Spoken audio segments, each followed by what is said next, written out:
Hello, everybody, and welcome to the 50th episode of Bad Comic Review Streams. Someday I'm going to get a real name for this show. How's everybody out there doing? Got quite a lot of stuff here. We're going to try and cover all of it. And it's going to be a spectacularly sexy time. That's a fact. Hi, Della Hazed. Hey, Random. Hey, Retro. Oh, getting a new kitten. Awesome. Congratulations. Hey, Ryan. Regales with tails gather around. Yes, exactly. Hey, tall person. Hey, TOS. Hey, Frosted. Hey, Evolved. Yeah, good to see everybody out there in listener land. Hey, Random. Real names are for pussies. Oh, wait, you have a cat. All right. Been kind of a long day, so bear with me. The internet doesn't seem to want to cooperate fully. But we got quite a lot to go over here. And as soon as this stupid thing does what I want it to, why won't everything just happen like I want it to? Yeah, I'm glad to see you, TOS. It's rare I go at a reasonable hour. But if you guys wouldn't mind, hit the like button, share it on your social media, and subscribe if you haven't. If you'd like to support the show, you can do so through the pinned comment at the top of the chat. It's also going through your chat or in the description, which is, of course, my Streamlabs link. I also have a Patreon, which I owe them a lot of videos at this point.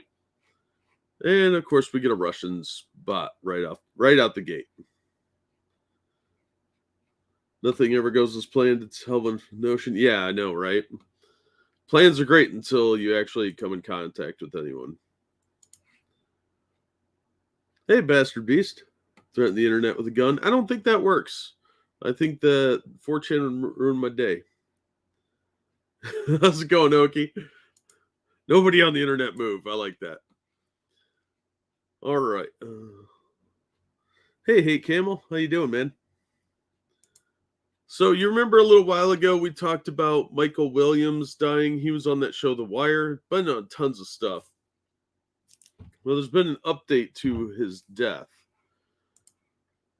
And that is that 4 people have been charged in the overdose death of actor Michael K. Williams. It's from the Associated Press. 4 men believed to be members of a drug distribution crew have been charged in the overdose death of actor Michael Williams 5 months ago. Authorities said Wednesday. All 4 were arrested Tuesday and are in custody based on a criminal complaint in Manhattan federal court, including one defendant who was arrested in Puerto Rico, according to a news release from U.S. Attorney Damian Williams and New York City Police Commissioner Keechant Sewell. 3 defendants were scheduled to make initial appearances in Manhattan federal court to face narcotics charges, alleging the distribution of fentanyl-laced heroin that resulted in the death of Williams, who gained fame over on The Wire. New York City's medical examiner earlier ruled that Williams, 54, died of acute drug intoxication on September 6th. He was found dead by family members in his penthouse apartment. At the time, the medical examiner's office ruled Williams' death an accident. Well, you probably didn't know that heroin was laced with fentanyl. Don't do heroin. It's a real lesson there. The U.S. attorney said crimes and charges resulted from a public health crisis. Now, apparently there is some photo evidence and video surveillance of him buying the drugs. I didn't bring up those articles because that's probably not okay with YouTube. But I don't know. Since there's no regulation of the heroin, I'm pretty sure this is kind of crap. But he chose to buy the heroin. I don't know, but they're going to charge these guys, and they're probably going to go away for a long time. So, the court papers contain photographs, including one in which defendant Irvin Cartagena can be seen executing the hand-to-hand transaction. Authorities said they added the screenshots were taken from surveillance video. So these guys are going to go to death, or going to go to jail over this guy's death that they may or may not have known about. Was a hair metal band, right? Drug intoxication is never cute. That's a fact. Yeah, you OD'd on fentanyl. Oh, thank you, tall person. That was laced or heroin laced with fentanyl. Thank you, tall person. Glad to catch one of these live. Happy Crepe Day. Oh, thank you. I appreciate that. And a happy Crepe Day to you as well. I blame Guns N' Roses. Yeah, I blame shitty hair bands too. Ridiculous. I don't really think people should be charged for somebody else ODing. I mean, yeah, they sold them. That's the risk you take when you buy street drugs. You know that you don't like that. Don't do drugs. How's that? How's that for a notion, huh? At least when it's regulated, then there's some quality control and standards that have to be met. Then you could charge them. But I don't know. Just seems like they're wanting to blame somebody for this guy's choice to do drugs. But maybe that's my opinion.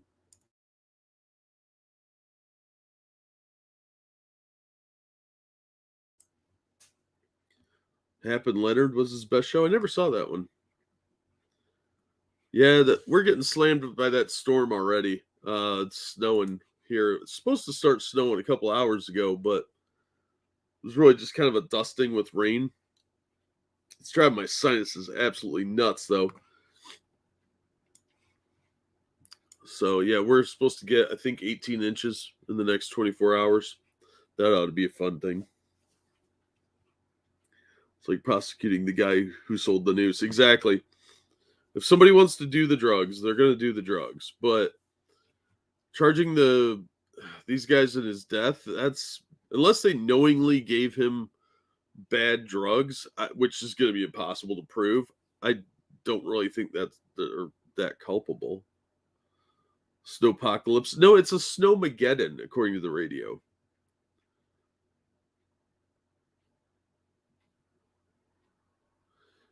Then I could complain about the hundreds of billions of dollars. Yeah, well, I mean, they're wasting money either way, so. Yeah, it did go a little toward the middle of the state, so I'm not surprised if Canton's getting slammed. Excuse me a second.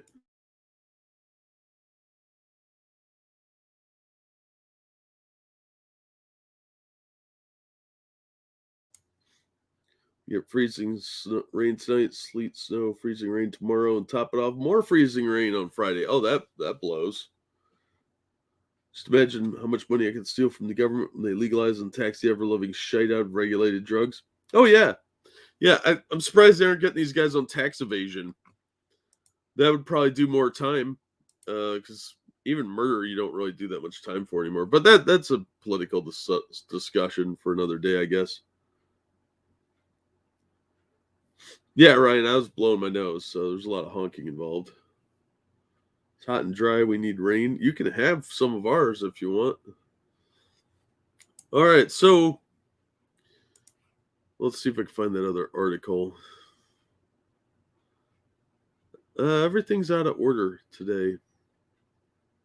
It's all out of order. We're going to cover some really interesting stuff, not the least of which is Microsoft news. Yeah, there's been some crazy stuff in the past week and a half.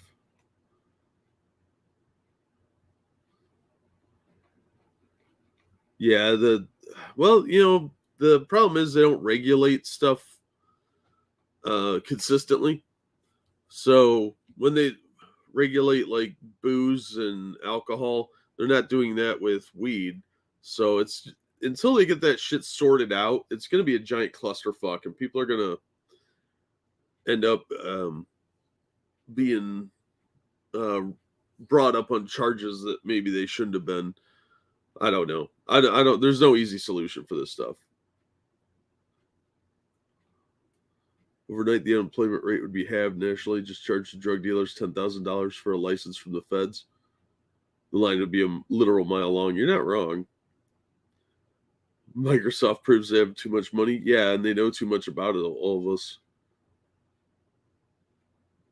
Mitch's brothers. Let's go there. Oh, liver and onions with homemade bread. I'll check it out if I'm out that way. I haven't been out by Maslin in ages.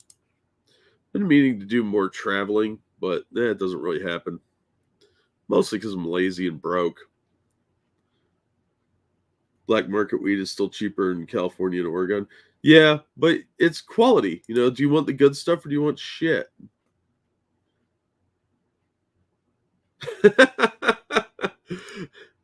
It's funny. Okay. All right. So Microsoft is buying Activision Blizzard for about $70 billion.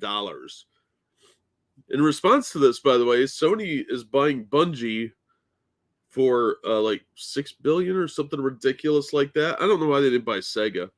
That'd have been a much better purchase. Because what's Bungie got? They got like what, Destiny and maybe one or two other shit games. They don't even own Halo. Microsoft is paying the enormous sum of nearly $70 billion for Activision Blizzard, maker of Candy Crush and Call of Duty. A deal that would immediately make it a larger video game company than Nintendo, while raising questions about the deal's possible anti-competitive effects. The all-cash $68.7 billion will turn to Microsoft, maker of the Xbox gaming system, into one of the world's largest video game companies. You just said that. It will also help it compete with tech rivals such as Meta, formerly Facebook, in creating immersive virtual worlds for both work and play.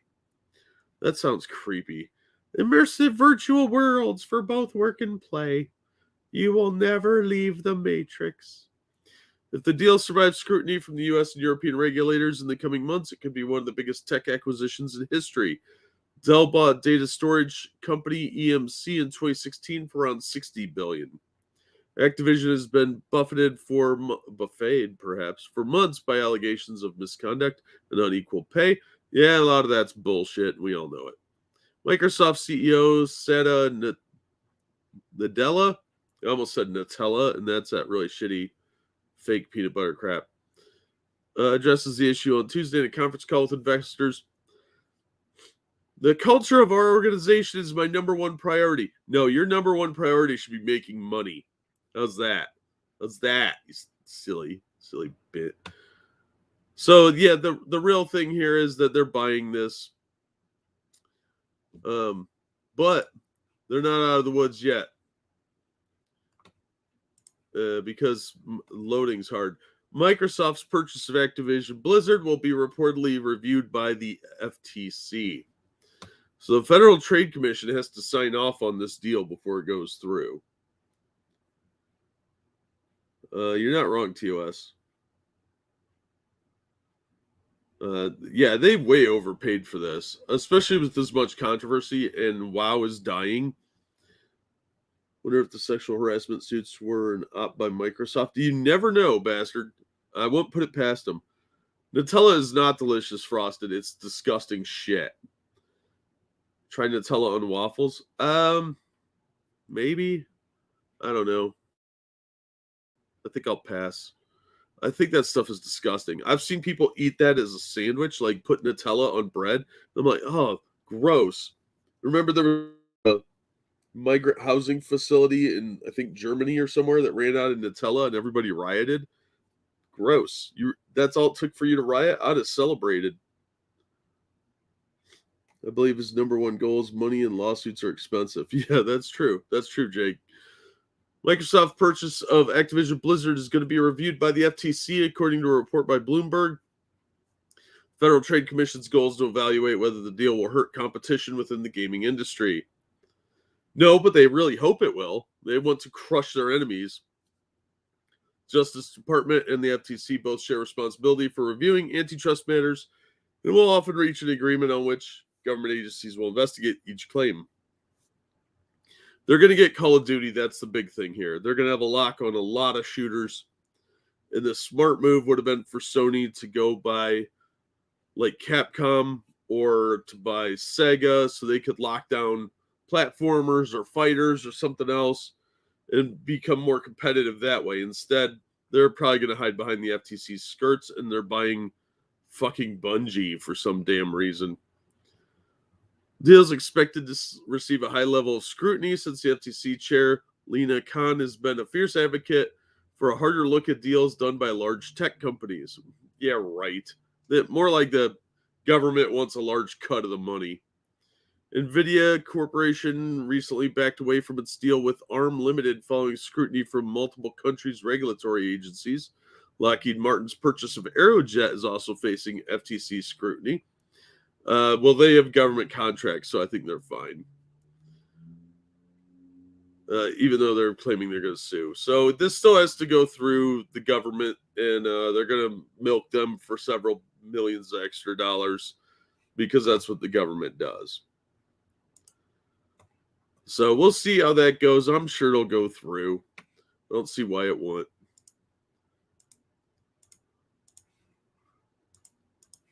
There's plenty of game companies out there and smaller developers that can be argued are still thriving. Bungie probably proposed a sale. Yeah, no shit. Please buy us. Yeah, I've heard Nutella's okay on bananas, but you can do that with any chocolate, really. Looks like Microsoft and Sony are trying to grab up developers that used to have good reputation. Yeah, now that they're down, BG, you're exactly right. It's a great time to buy when there's controversy. So yeah, it'd be a good time to get good resources on a limited budget. But I think they'd be better off with companies with larger catalogs. So Sony buying Bungie made no sense to me. Biggest gaming market is mobile, and this is a way for Microsoft to break into the mobile market. Yeah, it makes total sense for Microsoft. Hey, old guy, how's it going? So yeah, I'm not surprised they're buying this stuff up, but Bungie is a weird sale for me. It's overpriced. I think it's 70 billion or 68, whatever it was. But it's not a bad acquisition for them because they get all those properties, especially with like Candy Crush and Call of Duty.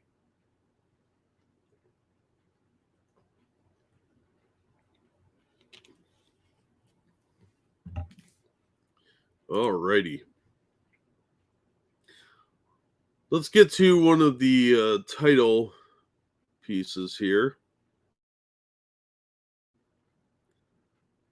If I can find the article.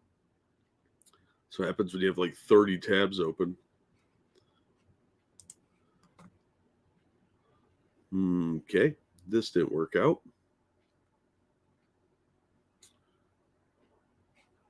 All right, well, we'll just do a random article until I find the correct one. 2 days is pretty good skiing. Nice. One more day this week and 4 next. Nice. I'm not a skier personally. Seems dangerous. I don't really want any part of that. I fall down enough walking. I don't really need to fall down in the skis. So I wish you luck on that because I don't think I could do it.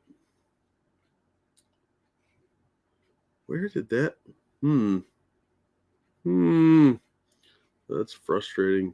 Did I close that article? That won't be good.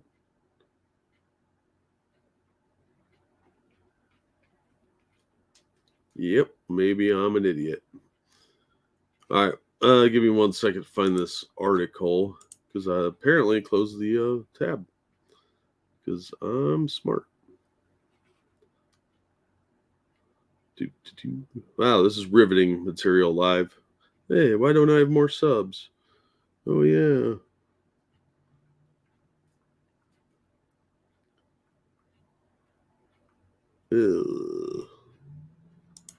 Okay.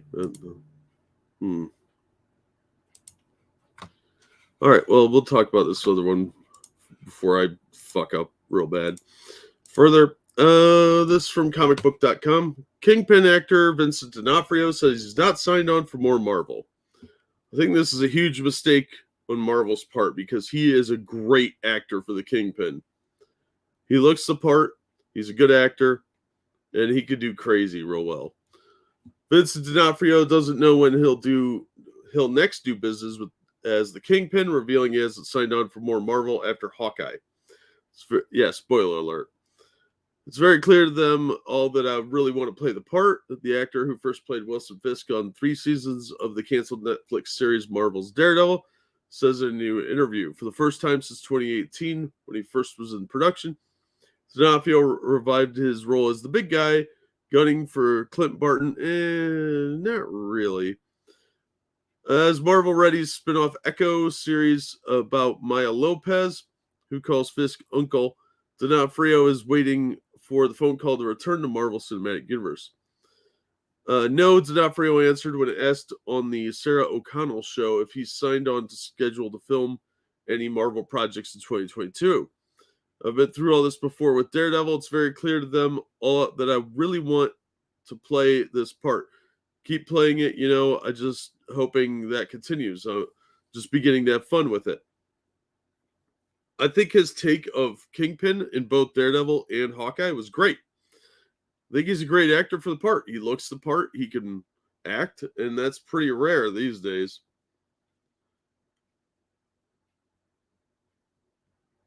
The big guy? No, not that big guy. Different corrupt big guy. Frosted. Turned into the biggest badass human in Marvel and an autistic weirdo.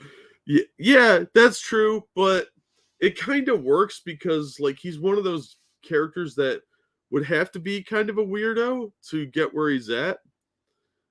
But I like D'Onofrio as an actor. He always ends up playing really strange people, but he has the look for the Kingpin. He is getting older, but it's gonna be hard to find somebody that looks like him. So yeah, they haven't scheduled anything with him, which is really disappointing. They should be doing more with the characters and actors they already have, instead of trying to constantly screw us over. Oh, you guys like that? Fans like this? This is popular? Let's destroy it. That seems to be the Marvel method these days. Of people like this interpretation. We should shit all over it. Speaking of which, I have a copy of Savage Spider-Man on my table right here next to me. And I'm actually intrigued by it, but it doesn't look very good. I think the concept could be interesting, and they've done this sort of thing before, but I don't know. I did pick up an issue of the regular Spider-Man series, and holy God, that was bad. That review should be out eventually. All right, let's talk about everybody's favorite thing in the world, Harry Potter. Because I know you guys are a bunch of Harry Potter fans.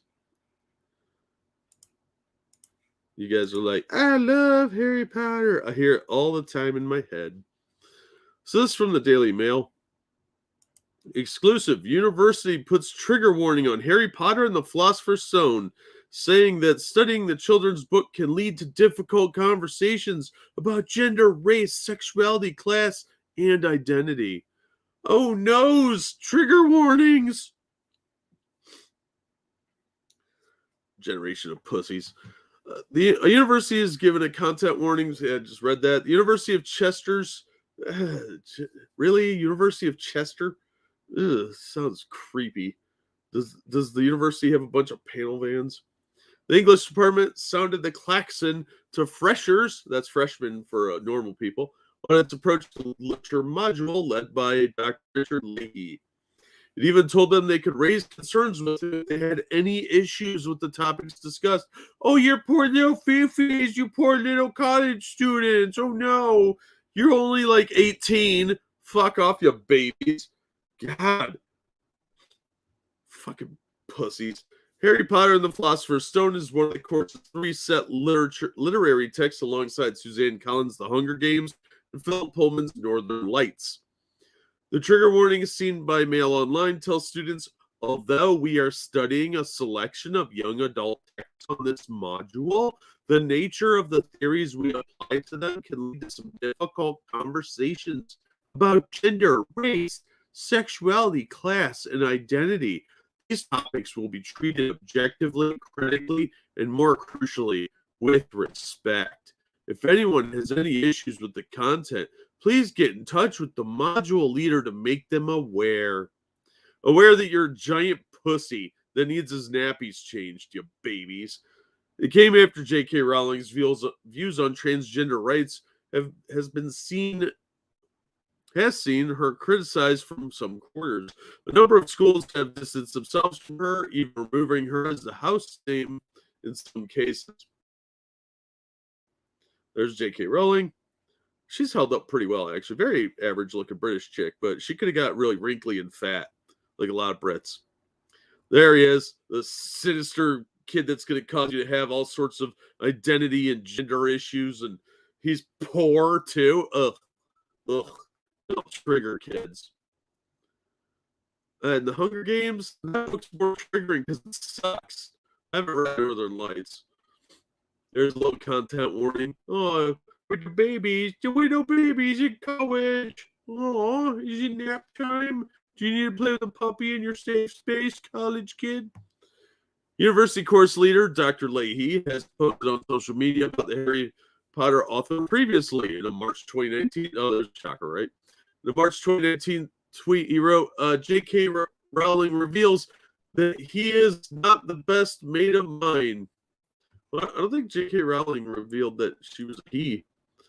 The warning at the bottom of the module is not featured on any of the reading lists seen by Mail Online, which include works by Shakespeare, Charlotte Bronte, and Arthur Conan Doyle.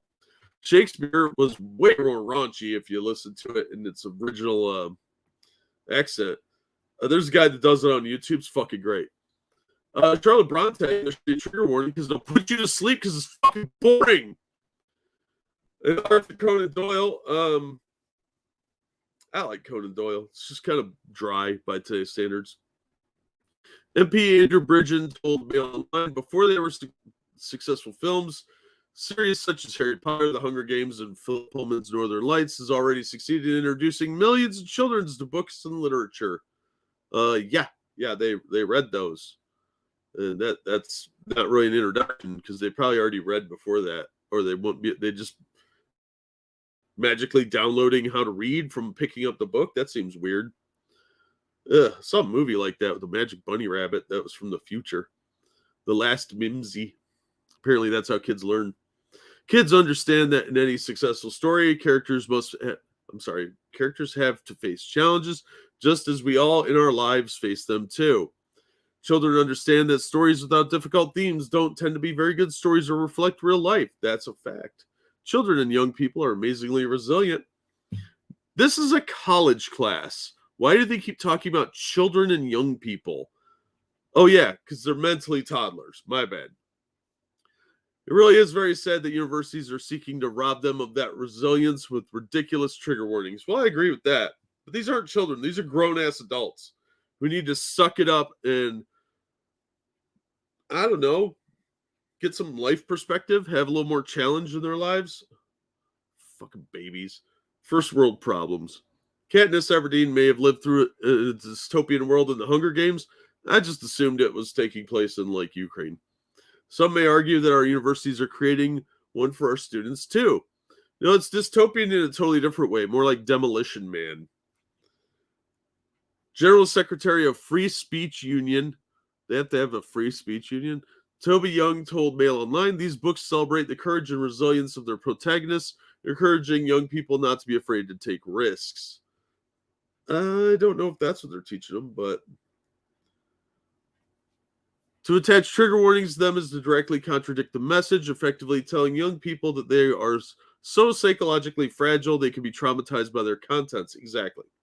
And a reminder, I'm sorry, damn, I can't read. And remember, we are not talking about the 120 Days of Sodom by the Marquis de Sade. We're talking about Harry Potter. Well, they've probably seen way worse in porn than anything by the Marquis de Sade. Because I've read some of that book and kind of tame by today's standards. The spokesperson for the University of Chester, which was founded in 1839, insisted those studying literature should expect to encounter all the issues, challenges, and complexity of humankind. As a university, we promote rather than avoid discussion on these. We do, of course, include a generic paragraph on our reading list to draw attention to the opportunity for individual students to talk with tutors, if anything in particular difficult because of its personal relevance. No, it's called Suck It Up, you pussy. Oh, it's relevant to you? Oh, aren't you fucking special? Shut up and read the book. Do your homework. Do your paper and stop making everything about you, you crybaby weirdos. This universe doesn't revolve around these kids. I don't know. They're mentally toddlers. They think everything is about them. Tutors know how to assign students to special support, which is occasionally needed, but often the tutorial or seminar discussion is sufficient for a student to put an issue in context. The example paragraph you pick is generic rather than specific to the 3 texts you mention. That's why this particular reading list was unique in featuring the warning. They added, for their further clarification, the department agreed a standard form of words for level 4 students, usually joining from school or college. The module picked out, I can't keep doing the silly voice. The module picked out uses this generic text in an additional paragraph just to reiterate that young adult texts can also prompt important conversations. That's backpedaling. You're just covering your ass because it was a stupid warning from a guy that's an idiot who doesn't like J.K. Rowling's politics, and nobody cares.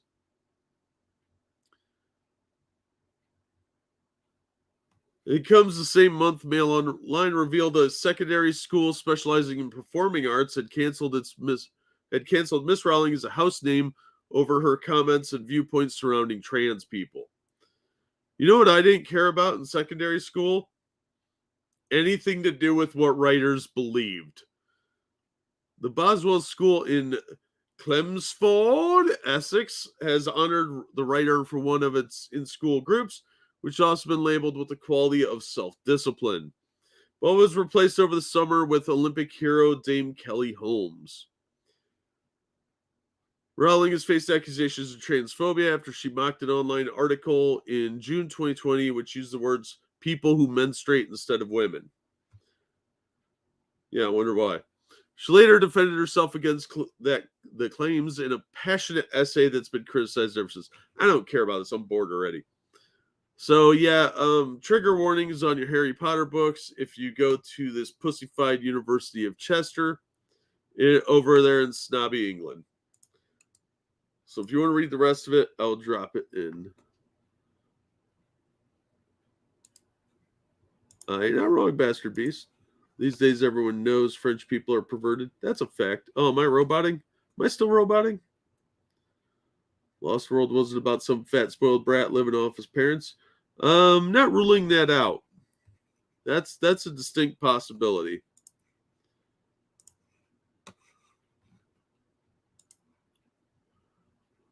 So, yeah, trigger warnings on Harry Potter books because our children aren't pussy enough. But my feminine penis. Exactly. Sorry, man. The storm might be interfering with my internet. So, you guys know the rules. If I drop out, I'll be back in 5 minutes if the internet permits it. Otherwise, the stream will just go on with a blank screen and nobody will ever know what really happened or when I'm coming back. All right. So, yep, Harry Potter gets himself a little trigger warning because college students are a bunch of crybabies. But that's not all that's going on in the world. I want trigger warnings on woke trash, right? Hey, Straight Sith Mail, how you doing? So, over in more pressing things, the Direct is reporting on the most important event of the year. Miss Marvel DC Plus show is getting massive reshoots, apparently. And there's new set photos have come out.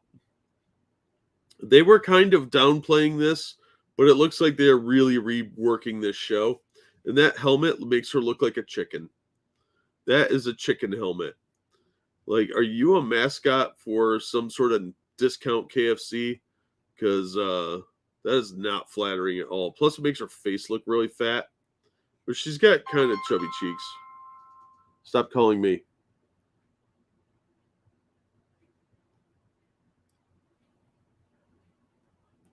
Sorry, scam calls. The Marvel Cinematic Universe is introducing new heroes in Phase 4. One of them is Kamala Khan, which everybody wanted. Oh my god. The young hero is set to star in her own Disney Plus series under the same name, and the character will be portrayed by newcomer Aman Vellani. Alongside Vellani, Miss Marvel features an impressive cast that includes a bunch of people I've never fucking heard of. Like, is that even a name, Zenobia? Or is it, aren't those the giant ant people from that Doctor Who episode where they fought with the giant moth people? Miss Marvel follows the origin story of Kamala as she transitions into a full-fledged hero. Character's been confirmed to be a 16-year-old student in Jersey City, and she's an avid fan of the MCU superheroes, particularly Captain Marvel. It wrapped filming in May 2021, as evidenced by wrap gifs on social media. The show's cast and crew filmed in several locations, including Atlanta, New Jersey, and Thailand. Despite wrapping up early, several reports emerged the series is undergoing significant reshoots in Atlanta. Now, a new batch of photos confirmed the cast and crew's return to filming.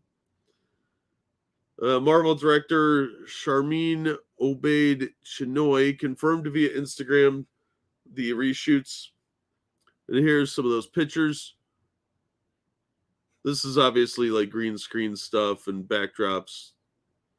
Boring. There's a chair. These kids, this filmed over a year ago, and they're going back to reshoot. Some of these, the height difference on some of these kids is going to be noticeable because these are young people that aren't finished growing and stuff. Reshoots have been a common staple for Marvel projects, meaning fans should be worried.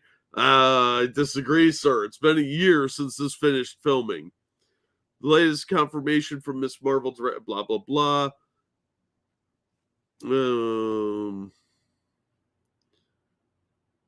Official merchandise confirmed would showcase a new set of powers because her original powers are stupid. They're just Mr. Fantastic's powers on a small Pakistani woman. Thus leading an online debate about among Marvel diehards. No, those aren't real Marvel diehards. Real Marvel diehards think this character sucks, and the sales show it.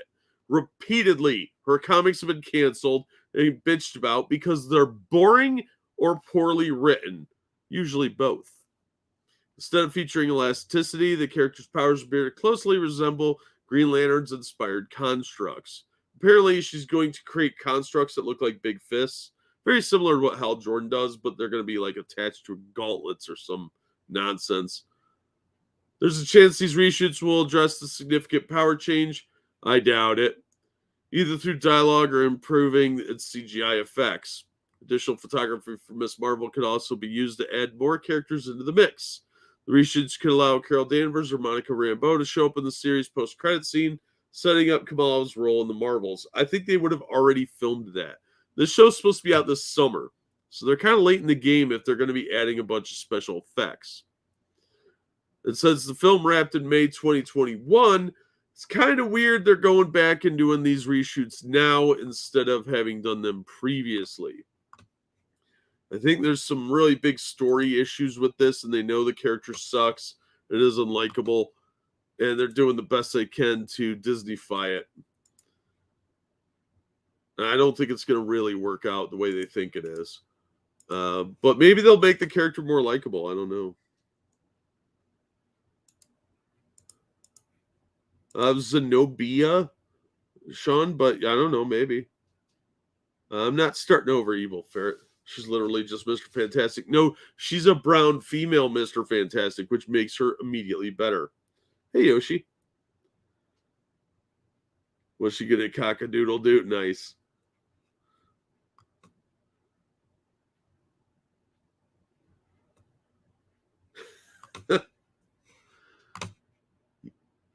Yeah, so I think this is going to probably be another mediocre Disney Plus show. It's really sad. I did watch the new episode of Boba Fett. And I'd really like to see more Boba Fett in Boba Fett. Preferably with his helmet on doing some ass kicking. Instead, it was another episode of The Mandalorian, like last episode was. Boba Fett at least was in this one for more than 30 seconds.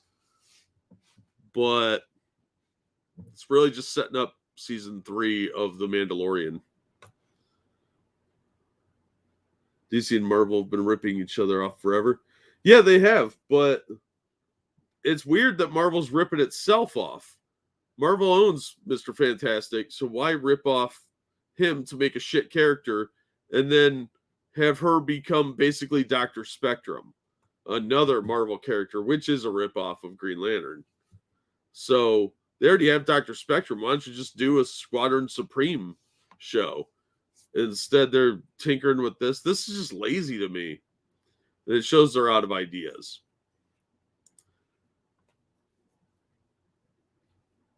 Lisa dances with wolves bits over. For now. I'm not ruling anything out. He might fall in love with that Rancor in a weird twist.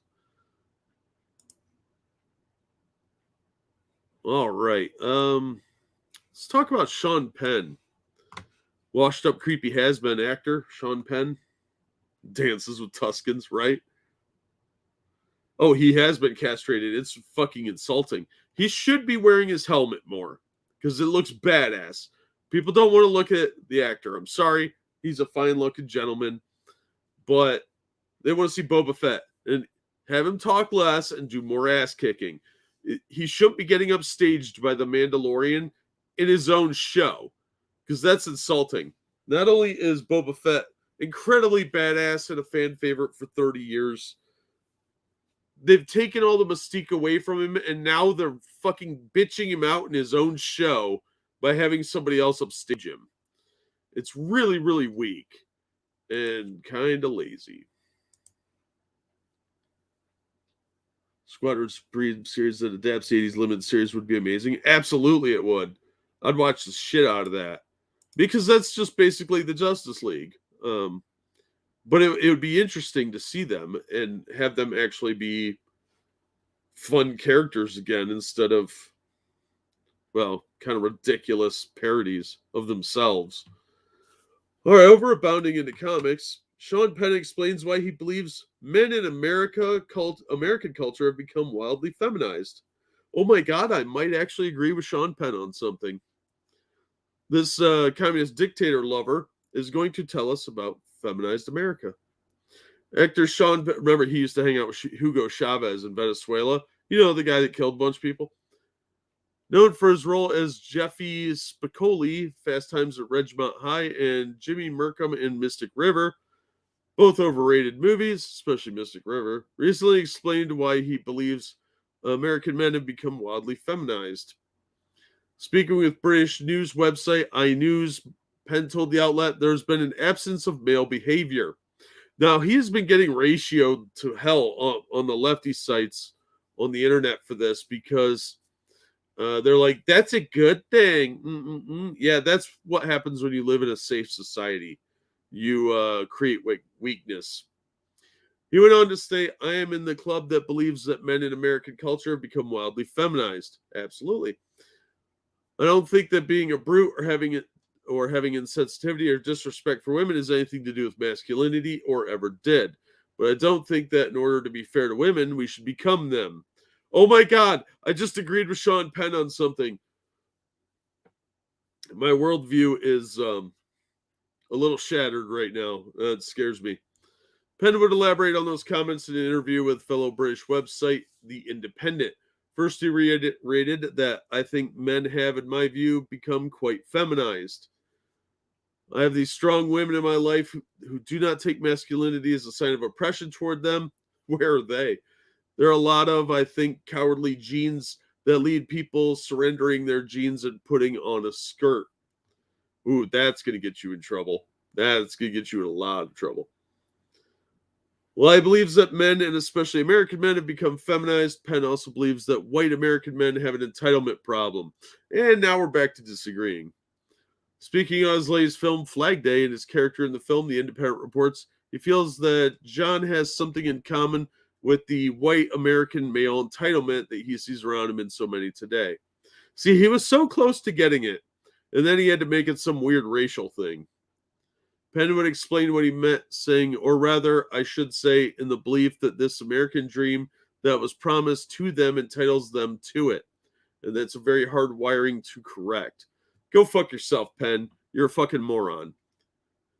Penn is no stranger to critiquing American culture. No, he just hates America, okay? Back in July 2021, Penn appeared on Conan O'Brien's Conan O'Brien Needs a Friend podcast, where he talked about the rigid casting decisions Hollywood studios are enacting for certain groups of people. You mean like Netflix, where they have to have quotas because they don't think black people can have good shows on their own, so you have to wedge them in? Discussing his performance as Harvey Milk in the 2008 film Milk, Penn said it brings up an interesting point. Another one I think a lot about these days. Today, almost certainly I would not be permitted to be cast in that role. Yeah, probably not. They'd probably have a strong black woman play white Harvey Milk. We're living in a time where if you're playing a gay lead character, you have to be a gay man or a trans character, and there have been these casting issues, he elaborated. Yeah, that is a problem because they don't understand how acting works. There have been a lot of people that have played gay characters that are straight, and a lot of straight characters that were played by gay men. So what? Who fucking cares? Be a good actor and amuse me, dance for my amusement, and we'll give you money. That's how the exchange works. We don't care if you're really gay or if you're really straight or whatever. Just give me an entertaining product and leave your weirdo politics at home, freak. Penn went on to state it does go back to, again, some of what we're talking about earlier, finding a balance. When you have a period of evolution, that certainly has an opportunity for people who have had less opportunities to move forward. This has to be supported, and yet in the pendulum swing society that we're in, you wonder at some point if only Danish princes could play Hamlet. That's a fair point. It is, I believe, too restrictive.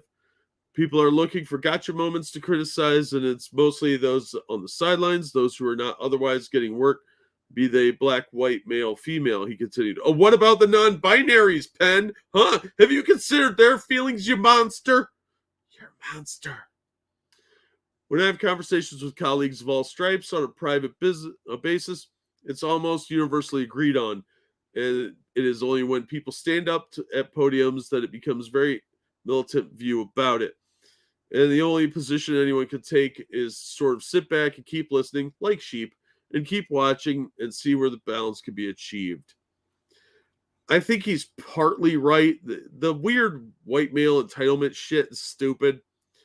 It's that it's okay to crap on white people is what people are upset about. It's not a sense of entitlement. It's a sense of you're being a racist. And it's not fair to shit on someone to lift someone else up. So he's got some of the right notions buried in there, but his weirdo lefty commie politics are stopping him from getting the rest. That's right, James. Homeless people must always do cartwheels for money. That's the only way they're allowed to have money. Team America was right about Sean Penn. Yeah, he does hate himself, Bastard Beast.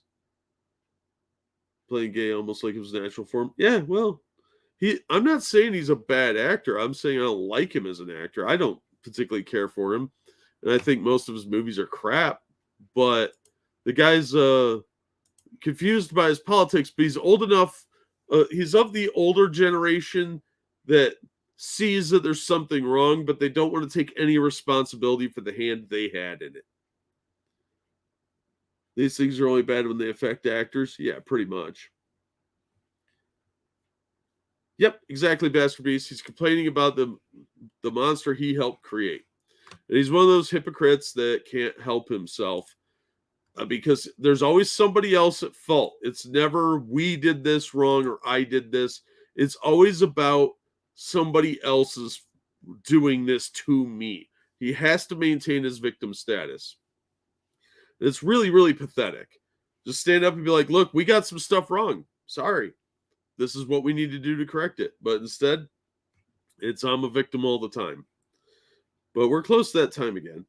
If you haven't already, please hit the like button. Share it on your social media. And if you would, please consider donating to the Streamlabs link that is going through chat, pinned at the top of your chat and in the description. Hey, nobody. How's it going?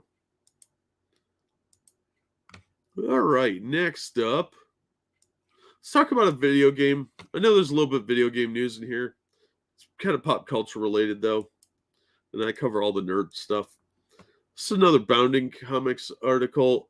Tactical SWAT first-person shooter, ready or not, sparks outrage with decision to include a school shooter level, references to Red Pill and Pepe the Frog. Now, people are bitching about this, but my question is, do I get to play as the school shooter?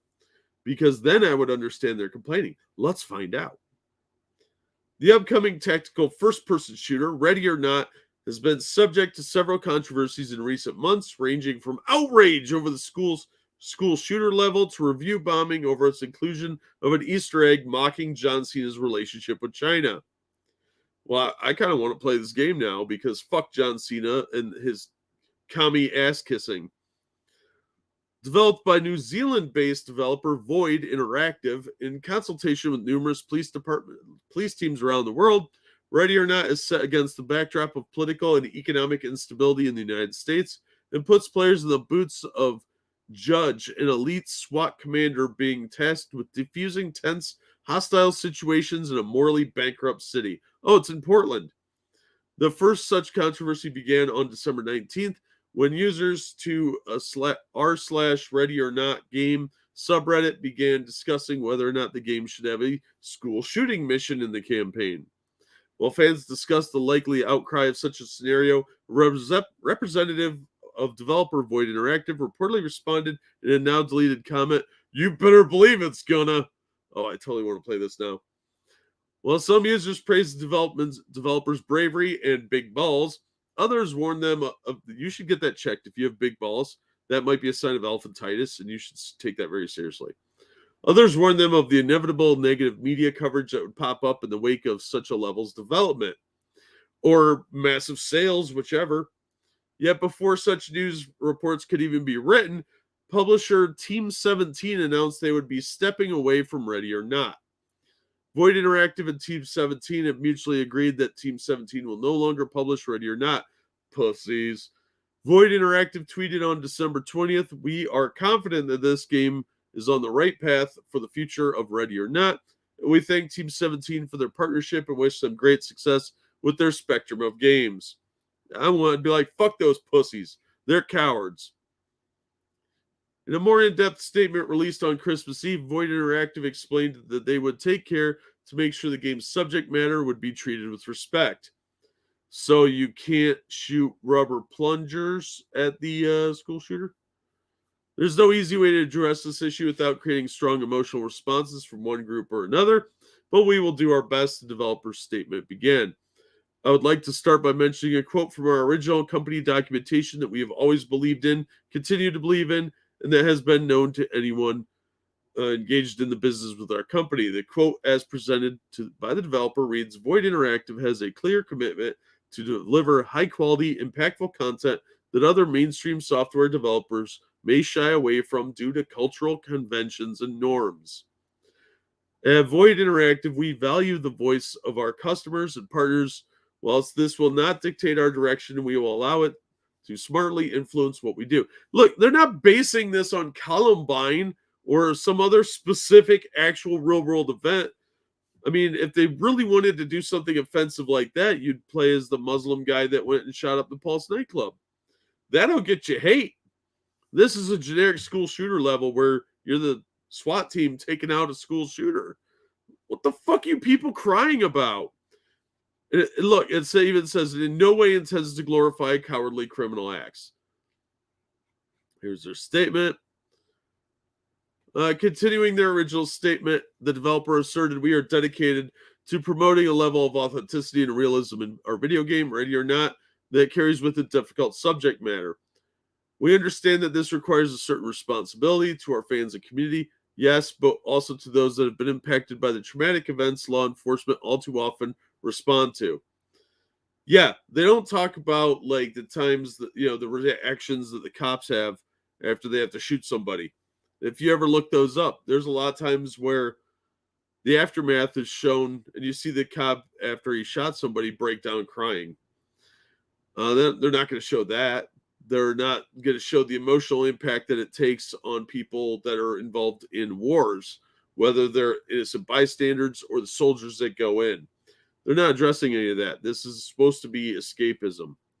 This is not supposed to be time for a moral lesson and hand-holding. Rest assured, our aim is to handle all of Ready or Not's content with the level of weight and respect that it warrants. They further elaborated, we recently had to remind certain team members of the required care in discussing, knock it off on social media, Josh. That's what that means. Somebody was fucking around a little too much.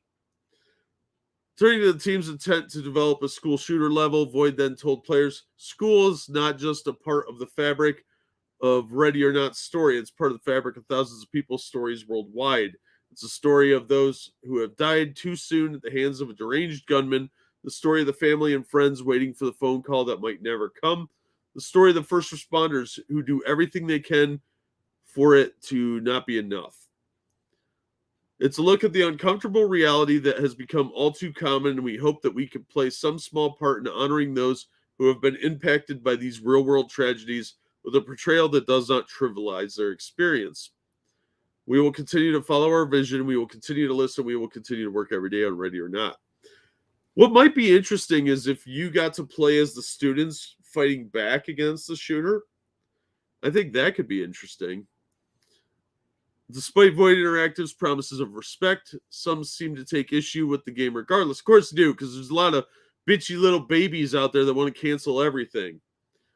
The Karens of the world don't like something, so they're going to destroy it utterly instead of just not buying it. So we've got VG247 contributor Jeremy Signor claimed that Void Interactive statement did not admit to wrongdoing, because they're not doing anything wrong, you asshole. Opining that the developers were reminding team members to treat touchy subjects with care was the closest the statements get to flat out admitting that someone on the team messed up. No, they said something crass. Grow up. You're going to hear that out of me a lot today, is the phrase grow up, because this is fucking pathetic. I wonder what Pete's doing. I don't know, dude. That's a good question. Hey, Evil One. Is there a game where he plays a school shooter? Because I'd play that. I'd probably play it too. It's fiction and nobody's really getting hurt. For some reason, the phrase "no Russian" comes to mind. Yeah. When they let us kill kids in video games, I'll agree to that with that point. But this is stupid. How we control what reason Eugene decided to go shooting. Yeah.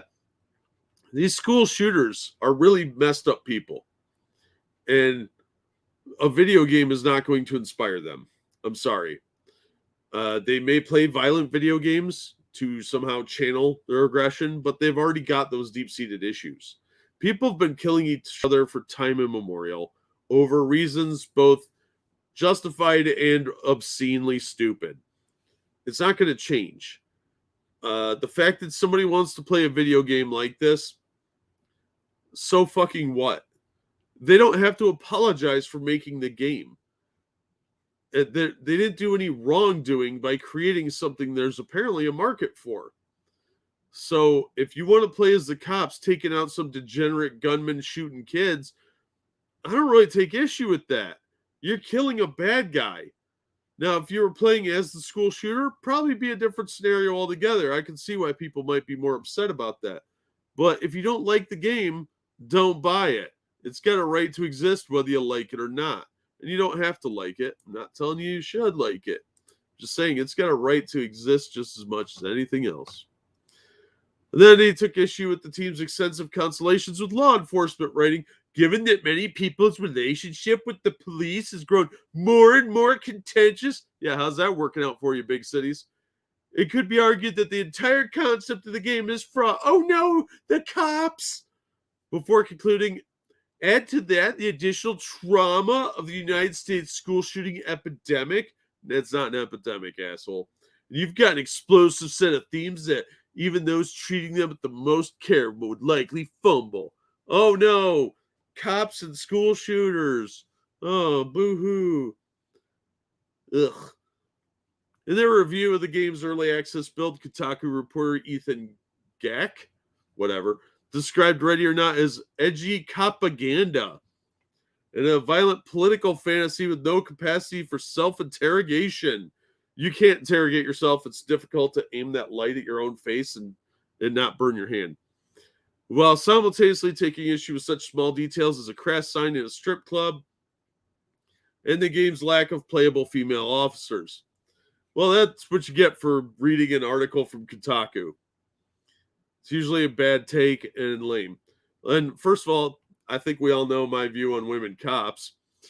But so what if they consulted with the cops? They should, because they need to know that, like, what the police mentality is when they're going in a situation, what kind of things they say to each other, how they carry their guns, that sort of thing. And you'll want to get different perspectives for that. They're New Zealand organizations, so they'll probably want to talk to American police officers to get an idea for tactics and stuff like that.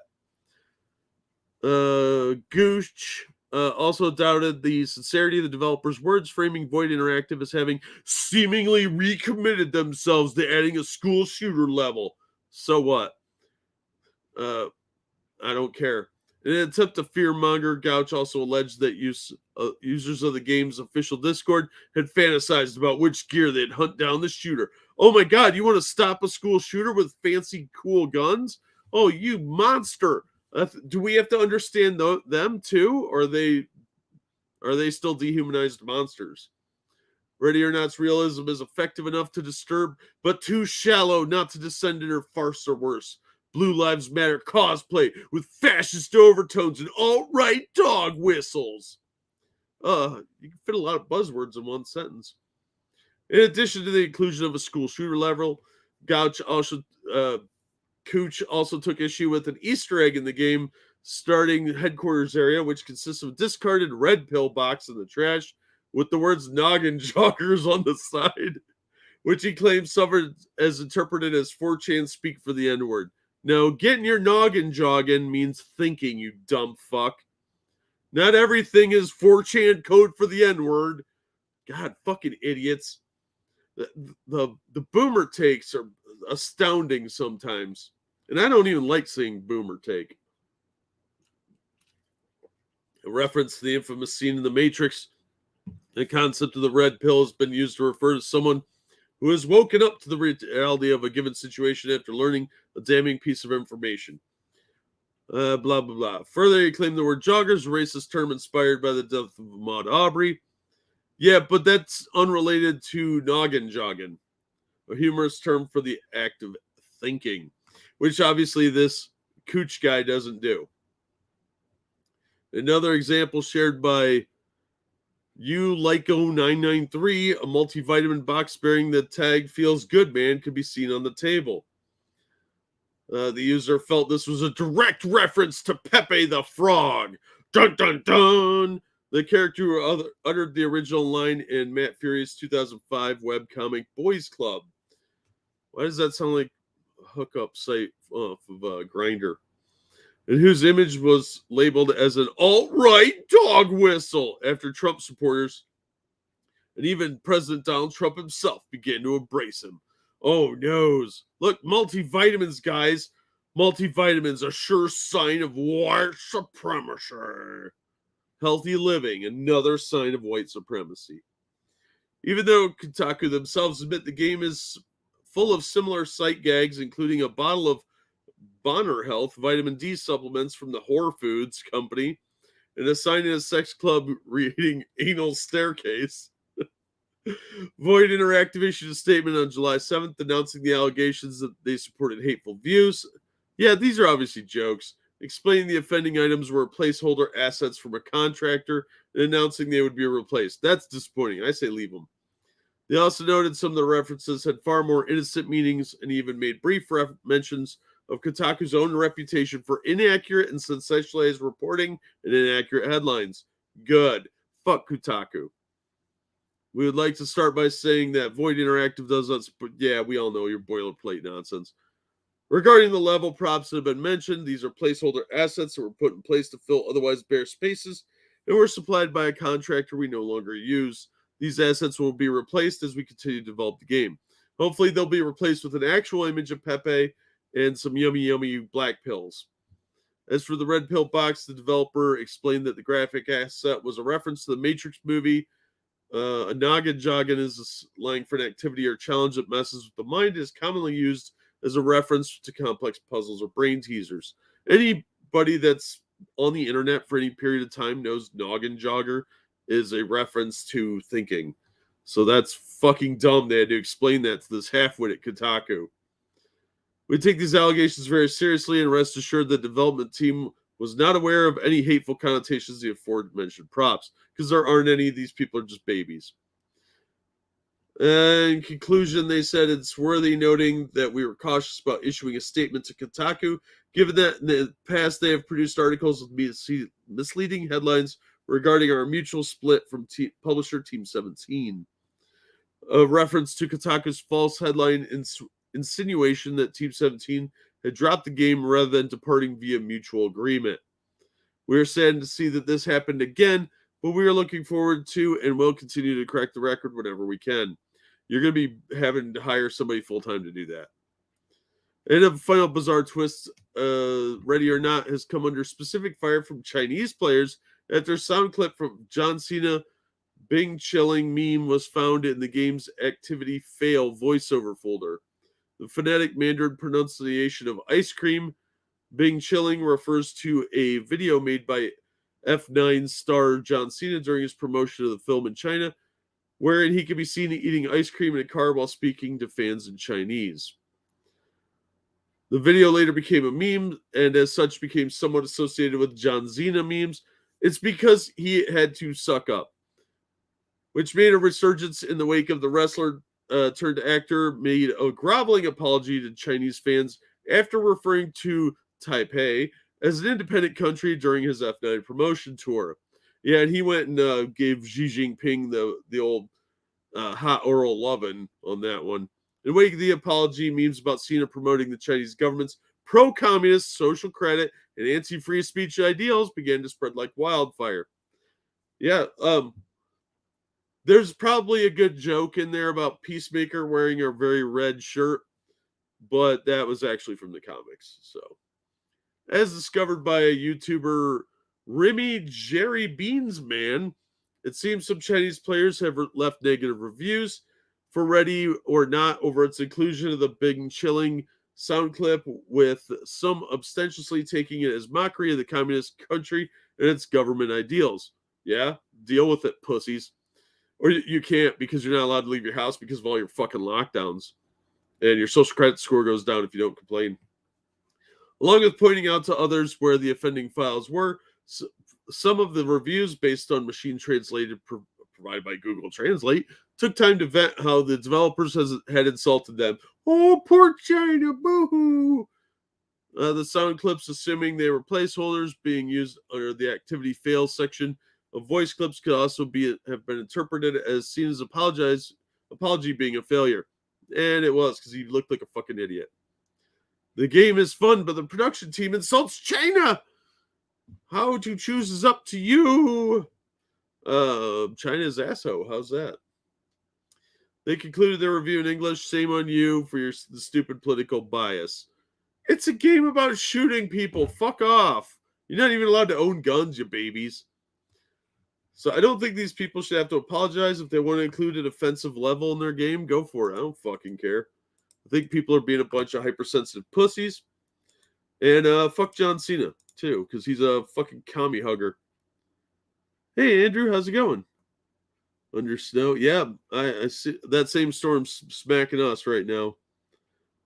Thanks, man. Hope the snow melts quickly for you. Peacemaker sucks. Yeah, it looked really shitty. I didn't even bother watching it. David Hogg DLC where you see the shooting to get into Harvard. Yeah, and you have to run out and get your camera so you can capture the death of your classmates on film, I guess. Taiwan's the real China. Yeah, it technically is. The mainland is communist-held territory. Yeah, you're not wrong. My girlfriend made me sign up to TikTok, and it won't let me have the name One Fuck China. Tried China bend over for Japan. That might be more fun. Thank you, Assassin. How's it going, man? Yeah, I would do China greater than Japan greater than symbol China. Maybe they'll let you get away with that. Alrighty. Next up, speaking of China, let's do another China story because China's all the rage these days with the kids.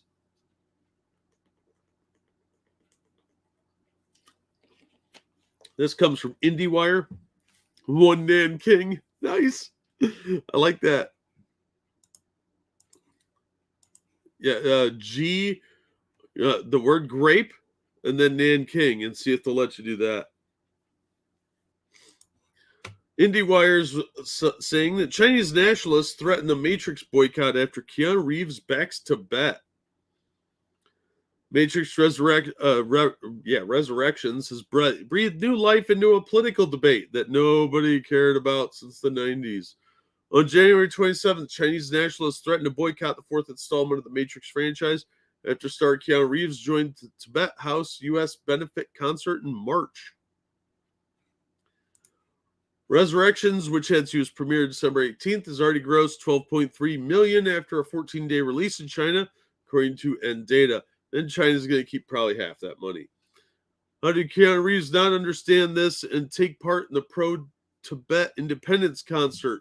China D8, an account on Chinese social media website Weibo, which nobody cares about, posted on January 21st. Aren't these celebrities afraid of losing the China market? Well, they don't really make a lot of money, so probably not. And that movie sucks. Resurrections was fucking horrible. The backlash from Chinese patriots who collectively identify as little pinks, they forgot the O, little pinkos, could potentially impact the box office numbers in China, and nobody cared. The film can be taken down now, another Weibo wrote. Get out the Chinese market, thank you. Go fuck yourself, commie. Reeves joined the virtual pro-Tibet benefit concert set for March 3rd, along with artist Patti Smith, Laurie Anderson, Trey Anastasio, and Jason Isbell. I don't know who most of these people are. Composer Philip Glass serves as the event's artistic director. I know who Philip Glass is, but I don't know who these last three people are. I know who Patti Smith is. I know who, obviously, Keanu Reeves is. The concert will be streamed on Mandolin, with proceeds benefiting the Tibet House U.S. This isn't the first time China's relations with Tibet has impacted a film's release. Richard Gere reportedly lost out on movie deals due to his stance on Tibet and close ties with the 14th Dalai Lama. Poor Dalai Lama had to talk to Richard Gere. Wonder if he talked to the gerbil, too. Brad Pitt was also blacklisted in China due to his role in 7 Years in Tibet. With Selena Gomez was exiled for taking pictures with the Dalai Lama. Yeah, I don't think that's a big deal. I won't want to go to China anyway.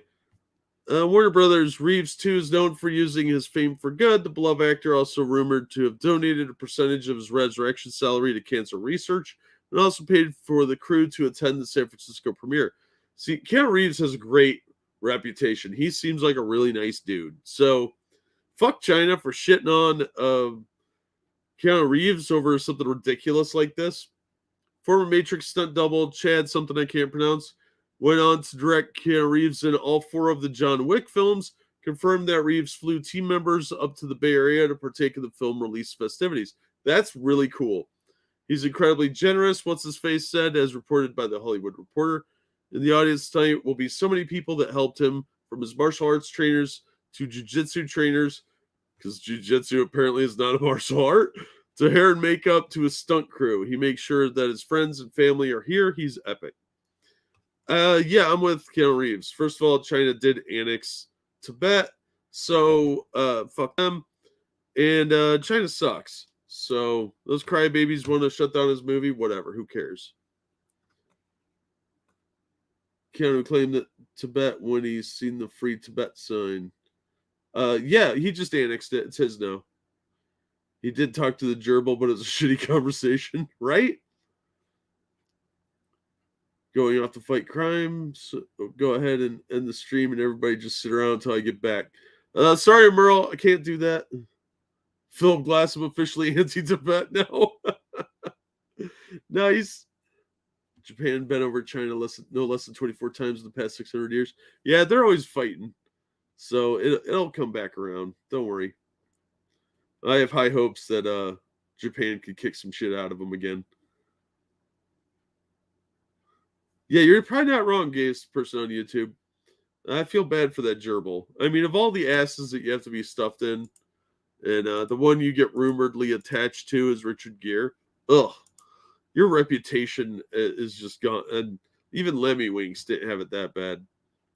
Keanu Reeves is a national treasure. Yeah, I suppose he is.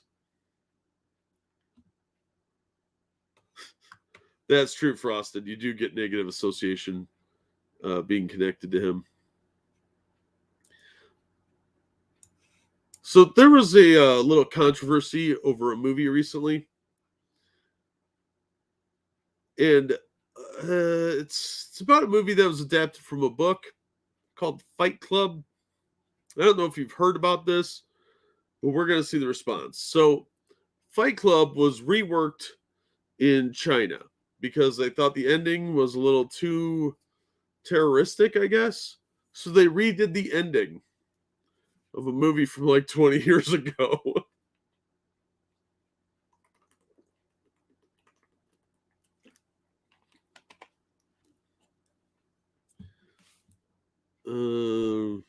Martial arts or military arts. So BJJ is not really a martial art now. Jiu-jitsu is. I don't know. I don't know anything about that. At the gerbil meetings.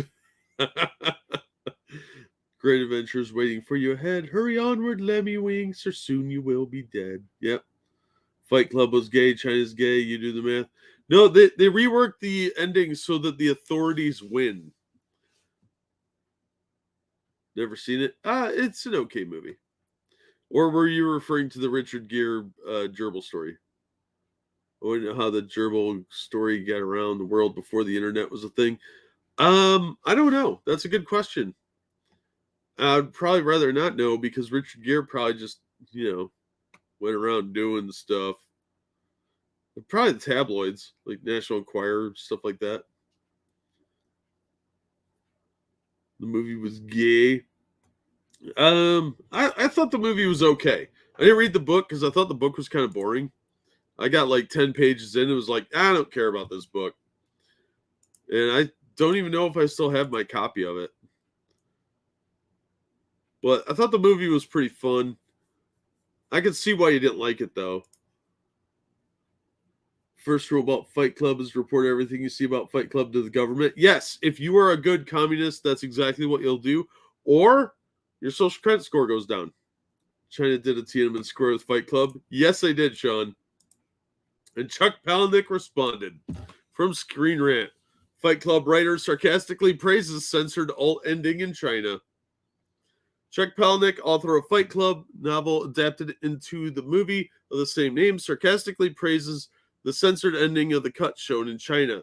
The film, which was directed by David Fincher, released in 1999 to polarizing reviews and an underwhelming performance at the box office. Since then, however, it has developed a significant cult following and received critical reprisal as a result, as a significant if controversial work. When I first saw this movie, we went to the theater to make fun of it because the commercials looked so fucking stupid.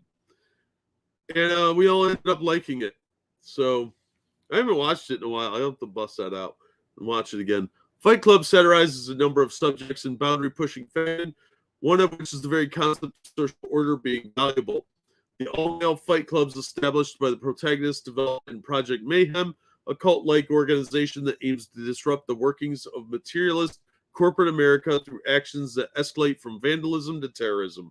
At the end of the film, the group succeeds in demolishing buildings that hold credit card records, erasing all debt and effectively hitting society's reset button. However, this ending proved to be too disruptive for Chinese censors who re-edited Fight Club for its streaming release to remove the explosions and tack on a title card explaining the authorities' victory and the narrator's subsequent hospitalization. Now Palahniuk has caught wind of the new ending and he takes to social media to sarcastically endorse the rewrite. He then expands on the message via his Substack, writing, Tyler and his gang were all arrested. He was tried and sentenced to a mental asylum. How amazing. I had no idea. Justice always wins. Nothing ever explode. Finny. Yeah, everyone gets a happy ending in China. So, yeah, China has a long history of censoring movies from foreign countries for a variety of reasons. In this instance, Fight Club's ending was clearly too subversive of authority, and in a move reminiscent of the classic Hollywood Hays Code, the disruptive Project Mayhem was not allowed to be victorious by the time credits rolled, even if that victory wasn't intended to be celebratory. The irony of the government stepping in to restore meaningless order hasn't been lost on fans who have trolled the alternate ending on social media. Even if Fight Club might grimace, even if Fight Club fans might grimace at the connection, the movie's brush with the Chinese censor shrinks its degrees of separation from the Marvel Cinematic Universe. Though the franchise has catered to the body's requirements on Chinese representation in the past, not wanting to exclude itself from the world's second largest market, both Shang-Chi and Eternals didn't release in China due to past disparaging comments from the former star, Simu Liu, and the latter's director, Chloe Zhao. The streaming version of Fight Club certainly won't be the last film to be altered for Chinese audiences, but the next one probably won't be so obviously humorous. I thought that was funny that they actually had to change it. Because if you think this movie sucks, especially, it makes it even more funny that they wasted time changing the ending. But it was just too subversive for China. I don't even know why they let this.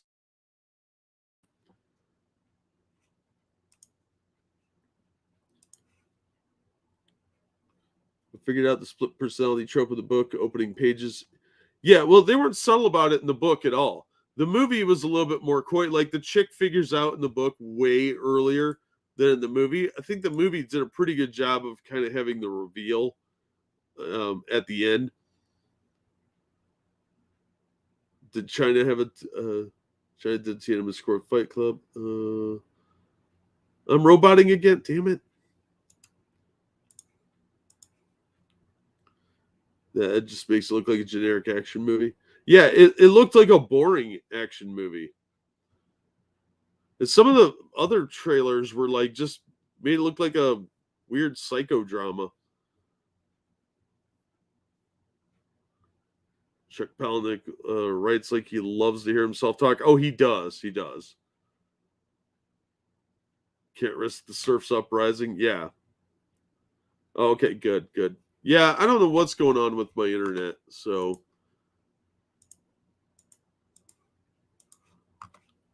yeah, that actually cracked me up a little bit that they rewrote the ending of Fight Club. Took a 20-year-old movie and rewrote it, or changed the ending rather. All right, let's make fun of Peter Dinklage for a moment, because he pissed a lot of midgets off.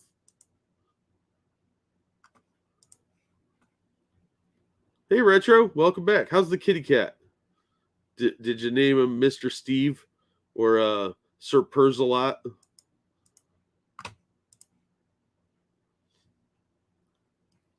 All right, the Daily Mail exclusive. Peter Dinklage just put 7 of us out of a job. Dwarf actors fury at Disney for canceling 7 Dwarves from Snow White remake because the woke multimillionaire Games of Thrones stars said they were offensive. Yeah, so the new Disney movie with that really woke chick who's like Latina or whatever, or Latinx, I don't know what the fucking PC word of the day is. She said this was going to be a very woke movie. And it's so woke, they took the dwarves out and are replacing them with magical beings. Which, by the way, dwarves are magical beings. Not really short humans. Okay. Short humans are not actual dwarves. Also, the word in the word dwarf in Disney, they put an S on the word dwarf.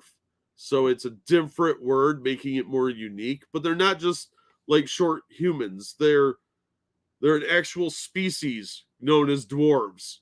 They're not humans. They're not just short humans like what they're trying to portray as. But Peter Dinklage is trying to portray, which is really confusing because we use the word dwarf now for short people. Little people I find very offensive. I think that's way worse than midget. Because, oh, you're just a little person. That's creepy and weird. No Winnie the Pooh t-shirts. Damn right, Pete. And how's it going, man? The Mad Munchkin. Dinklage just awfully short temper.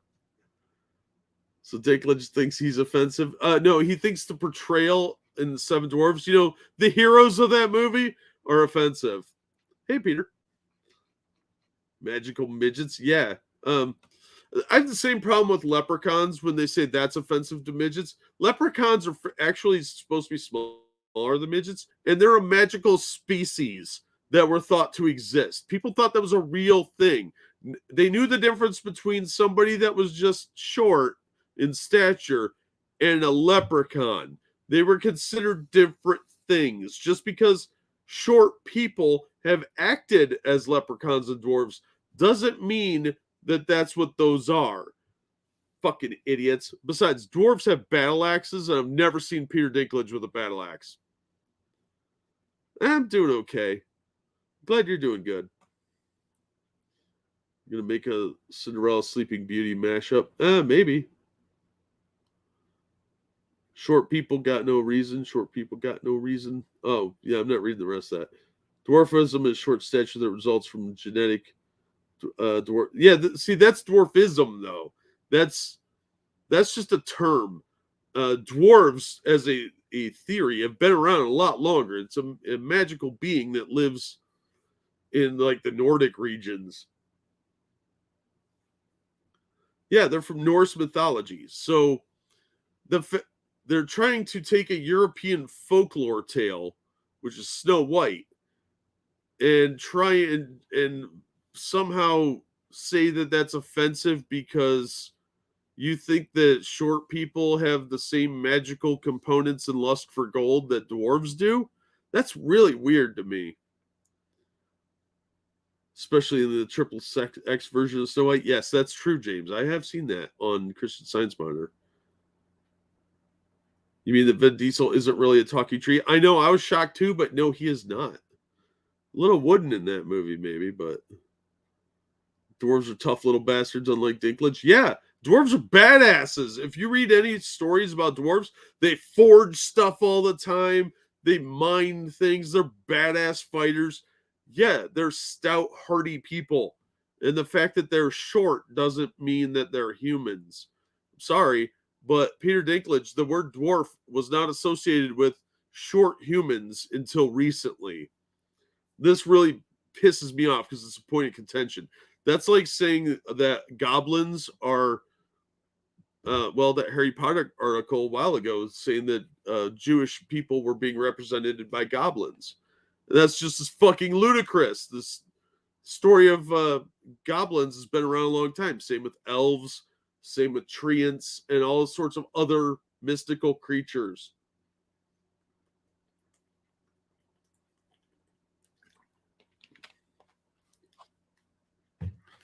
That would be a hymen, Frosted. Don't tell the gays your real name. Fairies will curse you. Wow, that's a rough one. Besides, I would think that'd be more elven. Dwarven fighting tactics: run up, grab by the balls, and start swinging. Yeah, that's true. So dwarf actors, or short people as I call them, have reacted furiously to Disney canceling the Seven Dwarfs from its Snow White remake after Game of Thrones star Peter Dinklage called them offensive, saying the decision robs them of work and the chance to fulfill what for some is a dream role. Yeah, this would be the only shot some of these guys are going to have to get in a big budget movie, especially a Disney movie. Yeah, their live action ones have sucked ass, but he's closing the door behind him. He's made his millions, and how dare you try and get a good role. Speaking to dailymail.com after Disney's decision to rethink the characters, multiple actors and agents said there are plenty who would love to have happily accepted the jobs that Dinklage, a Golden Globe winner who was paid $1.2 million per episode of Game of Thrones, said were backwards. Yeah, well, fuck you too, Dinklage. Look, he was awesome. He's a great actor. He was awesome in Death at a Funeral, the one with Matthew McFadden, not that shitty remake. But this is a bad take. The actor says Dinklage is not the authority on what the community as a whole finds offensive, and that in canceling the roles, Disney has done far more damage to them than good. I agree. Some are now begging Disney to bring back the parts and are begging for the chance to audition for them. Makes me really sick to my stomach to think there are 7 roles for dwarves that can't get normal acting roles or very few and far between roles and are now because of this guy. They're gone. Peter Dinklage is the biggest dwarf actor probably of all time, but it doesn't make him King Dwarf. Dylan Postil said, who played Hornswoggle, the leprechaun in WWE for 10 years and also acted in The Muppets, told DailyMail.com. When he was casting as a little person role in Lord of the Rings or in Game of Thrones or in Elf or this or that other thing, those checks cashed just fine. He had no issue then, but now he wants to be progressive. Come on, man. I agree. Hornswoggle here is smart. He looks really angry right here. It's probably because he doesn't have a battle axe. He's just short and not a fucking... See, this guy's not a leprechaun, okay? Leprechauns are like tiny. Leprechauns aren't midgets. There's a distinct difference. This guy understands that. Apparently, Peter Dinklage doesn't understand what mystical creatures are. And look at these happy motherfuckers, except for Grumpy and Dopey, who's just sleepy. These guys are not bad people. They're heroes of the story. More than once, they rescue this chick. So they go up against witches and an evil queen. Come on, these guys are heroes. Why do you want to shit on them, huh? What's your problem with magical creatures, you son of a bitch? I don't know if Peter Dinklage is still acting or if he's done now, but I don't know. It's pretty selfish. People came before him. If it's his mindset that he wants to be the only one, then you got to grow up, man. It's not helping our community. It's taking jobs away from our community that are very few and far between as it is, he said. The story of Postal added has become the latest victim of our woke nation. I really like this guy. We are in a society in a time of woke and progression, and I get that to an extent, but this is a fairy tale. This is a fairy tale about Snow White and the 7 Dwarves. Dwarves are one of the focuses. They are literally in the title. Yeah, they're like the main 7 of the main characters. When I grew up, all I wanted to be was a professional wrestler and work for WWE. When I was 19 years old, they were casting for a leprechaun, a person my stature, to be an on-air talent. I could never in a million years have gotten a job at WWE as one of their main superstars. I'm not 6 foot, I'm not 250 pounds, but this role as the leprechaun was made for me. For 10 years, I got to live my absolute childhood dream as Hornswoggle the leprechaun on WWE. If a dwarf just dreams of being an actor in a Disney film, then this role was made for him. You're taking these roles of not just one, but 7 little people away because you feel like you have to make progression. It's so stupid. It's just dumb. You're doing worse for the community than better. The story is now Snow White and the 7 normal-sized people. It's Snow White and the 7 dwarves. Also, they all each have their own individual characteristics. They look after Snow White. They're the heroes. This is a good thing. Yeah, absolutely. It's hard enough to find positive role models in movies. And now you're taking away 7 from what is obviously a very, very obvious minority.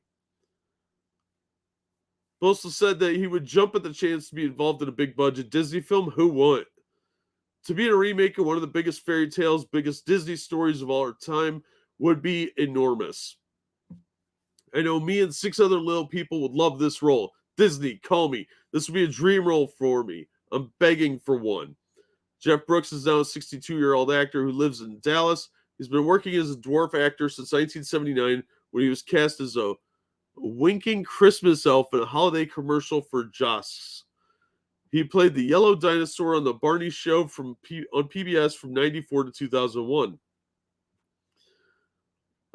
He told Daily Mail that Snow White and the 7 Dwarfs was not an offensive story and that he, like Postal, would have jumped at the role. My first role was Josh the Gnome. He was dressed very much like a garden gnome, then various other things, mostly seasonal work. I'd play elves at Christmas, leprechauns on St. Patrick's Day, variety characters at Halloween. He said the duration of his 30-year career, he had rarely been offended by the roles he'd been offered. Snow White, he said, depicts dwarves in a historically accurate way. Yeah, fictional. Dwarves did work in the mines. They did jobs. They were easy to complete by people who are small. They worked in mines, manufacturing. They built planes, cars, all kinds of things that involved in cramped spaces. That's actually a fair point. Dinklage claimed in his interview that the story perpetuates a story of the dwarves living in caves, which is inaccurate. Fictional dwarves in Nordic mythology lived in caves. Grow up. That's not a pun. In the movie, they had their own house. They had a house and they worked in the mines, he said. Brooks said that it was not offensive to cast little people in the roles or even keep the characters in the film because dwarves are real. Well, see, this is the Disney spelling of dwarfs. Dwarf is a medical term. It is now. The condition I have is achondropalacia dwarfism. That is a fact. I am a dwarf. I am hoping they cast little people and give them the work. Peter Dinklage may be hurting the chance of some dwarf actors here. And it scares me that Disney would change the decision that big over the comment of one actor. They've been too quick here. I agree. Katrina Kemp, that's her. A 31-year-old actor who is based in Los Angeles said there would have been actors willing to accept the roles that Disney scrapped. She questioned whether or not Disney ever intended to cast dwarf actors in the role, if they planned to use CGI instead, which she said would have been even more damaging. It's a missed opportunity to make a movie with 7 little people where they actually have intended characters. There will have been people who gladly would have taken those roles, and there are people gunning for a SAG award. No. Peter has the privilege not to take the roles. The people who are freaking out about this do not. She said she does not pin the blame on Dinklage and said she didn't believe he ever intended to take work from people. Oh, I think he did. This seems more like some virtue signaling, and he's shutting the door behind him because he's successful and fuck you. But it is a failure on Disney to rely on his voice alone. I agree with that. Going to Dinklage for this is like going to Kim Kardashian for law firm advice. He's on another level, another plane of success completely. There are other dwarfism players who are just trying to use the inspiration that he has put out there. You can't fix it by saying, oh, we won't put on any little people in it at all. Lauren Brooks, who has represented dwarf actors through her Texas-based talent agency, B3, for 15 years, told DailyMail.com on Thursday he's one guy out of millions of people with dwarfism. They're all wanting to be him. If he doesn't want the competition, then that is pretty selfish of him to deny other people the right to work. I agree. Making the dwarves in Snow White now normal-sized people is like taking the cast of Roots and making them white. Your name is Toby. My name is Phil. Toby. Phil. I do not agree. I'm going to get in trouble for that one. I do not agree with it. My guys and women who happen to have suffered dwarfism have to use what God gave them. You know, shake what your mama gave you. That's disturbing. To have the ability to work requires a lot of inner strength, and to take those jobs away from them is like taking the lollipop kids out of the Wizard of Oz. You just don't do it. I agree. And now, a lot of little people jumped at the chance to work on Wizard of Oz. And that was, for a lot of them, that was their only real gig. And the stories of debauchery aside, which may or may not happen, I don't know. It gave a lot of people a lot of work. And they got screwed over by their management, of course, but that was the time. I think this is really, really shitty of Disney to do this. Disney is so litigious, they'll sue people for using any of theirs.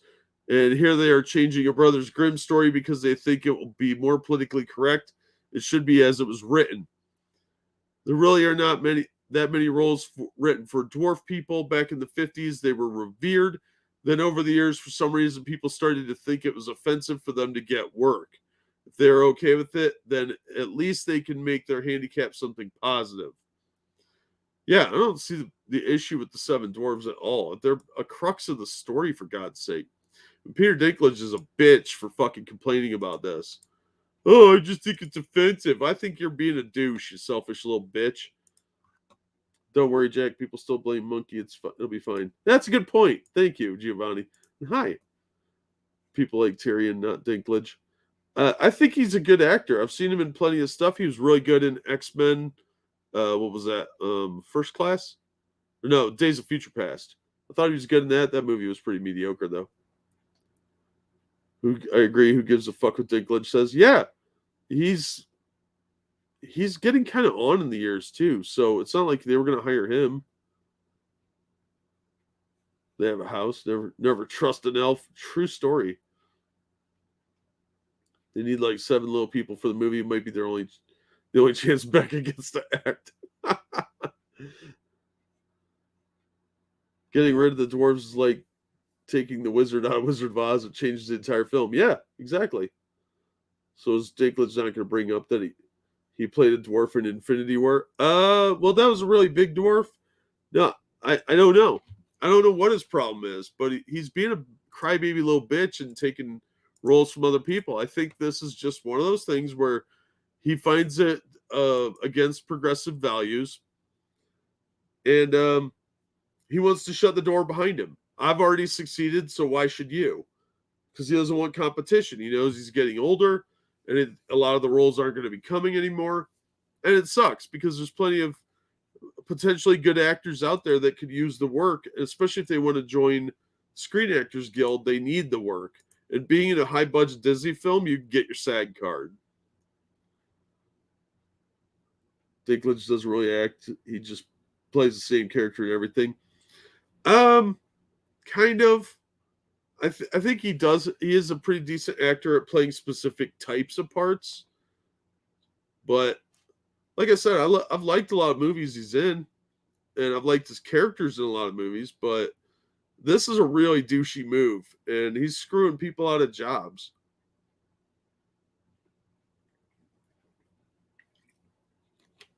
Now watch, we're gonna get like talking butterflies or some dumb shit. This movie's gonna suck anyway, so they might as well just give the role to some people, give them jobs. They got rid of dwarf tossing. Where else are these people gonna go get work? Yeah, right. Like roles for people that are really short like that are difficult enough to come by. To try and shut down something because you don't like it is really childish. All right, let's talk some sad news. Valerian co-creator and French comic legend Jean-Claude Mézeries dies at 83. So a lot of people didn't see the Valerian movie, but the character is a science fiction staple in France, and one of the creators died. Legendary French comic artist Jean-Claude Mézeries, known internationally as the co-creator of Valerian, has passed away at the age of 83. Throughout a decade-long career in Francophone comics, Mézeries worked almost exclusively on Valerian, allowing him to create a rich body of work that has influenced numerous science fiction comics and films, the Star Wars franchise among them. That's a stretch. Flash Gordon did more for Star Wars than Valerian did. The characters Valerian and Laureline are best known to North American audiences thanks to the 2017 Valerian and the City of a Thousand Planets, directed by Luke Benson, starring Dane DeHaan and Cara something I can't pronounce. She's kind of cute, though, in a weird way. She looks like a real piece of work, though. High maintenance. As Valerian and Laureline, respectively. The film, which debuted to a lukewarm critical reception, was only a modest box office hit, but helped draw attention to the Valerian franchise, which has a rich history in France. So I guess they surrender a lot.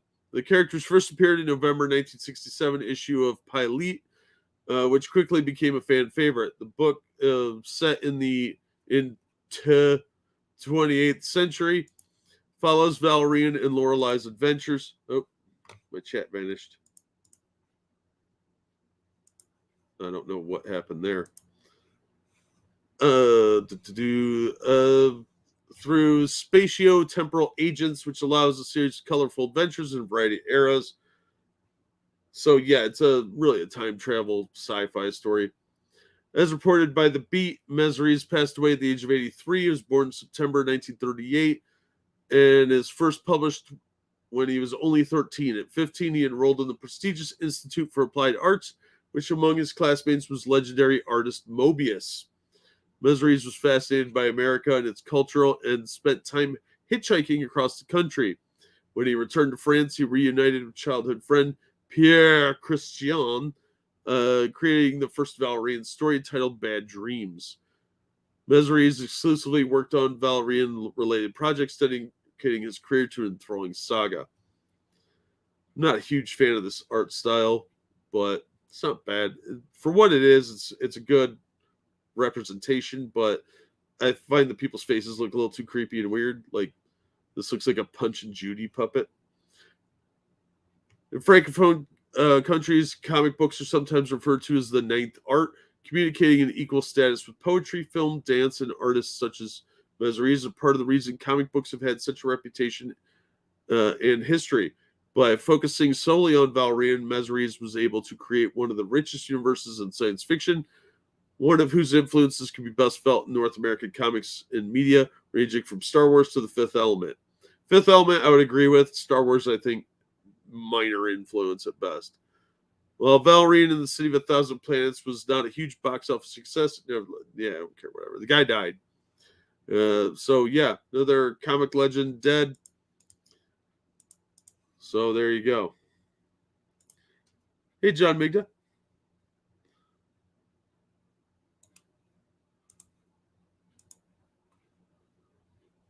Kicking the ladder out from under you after being the jackass movie. It's not shocking. Wait, I'm mixing up my midgets. Right? I don't know why my chat vanished. Hold on. There we go. Got it back. I fixed that. I'm smart. Smart. All right, let's get to another one of the main title stories here. If I can find it. All right, so they're changing the X-Men again because they can and they hate us. Yeah, it's no Rocky Jones and Winky. That is a fact, sir.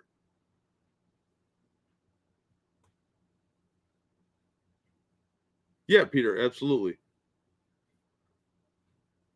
Nope, I can't go back, John. Sorry, you'll have to rewatch. For whoever he was. He was very influential in the art world, especially. The French do have a seriously long history of loving comics as an art form. And Spanish do too, to some extent Italy, but they like comics more than Americans do now. But speaking of comics, from Cosmic Book News, Marvel's Judgment Day teases X-Men Deviants retcon. Well, you know how that Eternals movie flopped? Let's double down. It seems as if Kevin Feige's MCU is indeed going to destroy the X-Men, as the latest tease for the upcoming Judgment Day event alludes to a retcon of the mutants and the X-Men. Following the teaser from earlier, now Marvel Comics has officially announced the Judgment Day event, which will see a big battle between the Eternals and the Avengers and the X-Men. What's it all about? Well, it seems the Eternals have found out that the mutants and the X-Men are somehow related to the Deviants. Now, the Deviants are why the Eternals were created. They were created to destroy the Deviants. So there's that. The X-Men have achieved immortality, and mutants have taken their place as the dominant species on Earth. The Eternals have discovered long-hidden knowledge about their species, including a devastating truth about mutant kind. The Avengers have come into direct conflict with the Celestials and are currently using a fallen Celestial as their base of operations, slowly unlocking its secrets in what is possibly the stupidest storyline ever. When the Eternals brazenly target the mutant nation of Krakoa, the Avengers try desperately to de-escalate a potentially apocalyptic war. But this is no simple conflict. The Eternals' purpose cannot be denied, and mutant kind's future will not be threatened. And after the opening battles, new players and revelations for both sides will emerge as the inhabitants of the Marvel Universe are judged by the greatest power they've ever come into contact with. You mean dipping readership? While not mentioned, we're guessing the Marvel Comics is going to retcon the X-Men and mutants' origin as tying it to the Deviants as a way to explain the mutants showing up in the MCU. So that means Wolverine, SRS, Magneto, etc. all derive their origins and powers from those Resident Evil dog-looking things from the MCU. Yeah. This has been this isn't the only thing I've seen on this. A lot of people on the internet are talking about this, that this is what they're likely doing. I guess Marvel Comics was going to do something similar with the X-Men and the Inhumans back when Marvel didn't own the rights to the X-Men and feuded with Fox. So there is a retcon in comics about something about how being near Inhumans increases the chances of a human becoming a mutant. Yeah, they tried that because they were trying to make the Inhumans a thing for a while because of the Fox thing. They didn't want to do any X-Men comics, so this idea is not new. But now that the Inhumans are out of the picture because of the feud between Perlmutter and Feige, we see Marvel is going to retcon a retcon, which sounds really lame and a big mess for all the sake of Feige's MCU. Why can't comics exist separate from the film universe? None of the movie fans are buying comics. That's because they don't cross-market. For instance, Spider-Man movie's out, right? You would think kids would want to go read a Spider-Man book, maybe try it at least. Too bad there's no Peter Parker in Spider-Man. Now it's Ben Reilly again. Smart move. Oh, you know there's a Doctor Strange movie coming up. Let's kill that character off. Death of Doctor Strange miniseries. Literally killed Doctor Strange. And now, guess who's going to be the Sorcerer Supreme? Well, none other than Carol Danvers. Smart moves over there at Marvel. And how'd that Eternals movie go for you, Feige, right? This guy is destroying Marvel. Look, Wolverine's lost dad. Here's the teaser. It's written by Kieran Gillian, so there'll probably be some lefty propaganda in there too. So yeah, this is yet another disaster. But it doesn't really matter because if these guys kill them, they have the resurrection protocols and can all come back from the dead. And if these guys kill them, they can come back from the dead. The only people that are at odds of actually dying are the humans here. Because these guys won't resurrect humans. So, yep, get ready for that shit. It's bad enough the ethno-state terrorists of the X-Men have been ruined beyond words. Yeah, Ben Reilly, the clone, he's back as being Spider-Man. The real Peter Parker's going to come back in a couple months, I think in April. But they really screwed up the timing because if Peter Parker's out in a movie and you don't have Peter Parker as Spider-Man in the comics, they keep doing this at Marvel. Oh, there's a movie coming out based on one of these franchises. Let's fuck it all up and destroy that character before the movie comes out so we can't profit off of the related property that's successful. It's so stupid. Yeah, Ben Reilly was the clone of Peter Parker. It was a big story in the 90s that was really bad. Watched Eternals, and it was just boring, way too long, and the characters aren't memorable enough. Yeah, it was really bad. Yes, that is Captain Marvel, Pete. She is now not only the most powerful super being in Marvel Comics, she's also the Sorcerer Supreme. That was the story they did a long time ago, Ginger, that the High Evolutionary had some hand in the mutants. That's why they were called Children of the Atom for a long time. They were also possibly created by nuclear side effects. But now they're going to change it to now they're offshoots of deviants. Because Marvel can't stop sticking its own thumb in their butthole and showing the public. They're Jack Murphying themselves. It's really pathetic.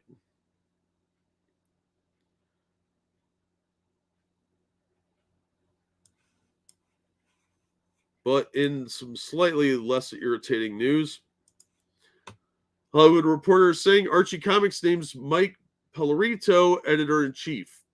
22-year-old veteran of the publisher is the fourth person to hold the title in the company's history, which dates back more than 80 years. The last guy they had as the editor-in-chief was doing a pretty good job. And their creative decisions over there have been pretty successful. The Riverdale TV show was a big hit. They did all these like horror themed books that were really popular. Archie's got some stuff going on.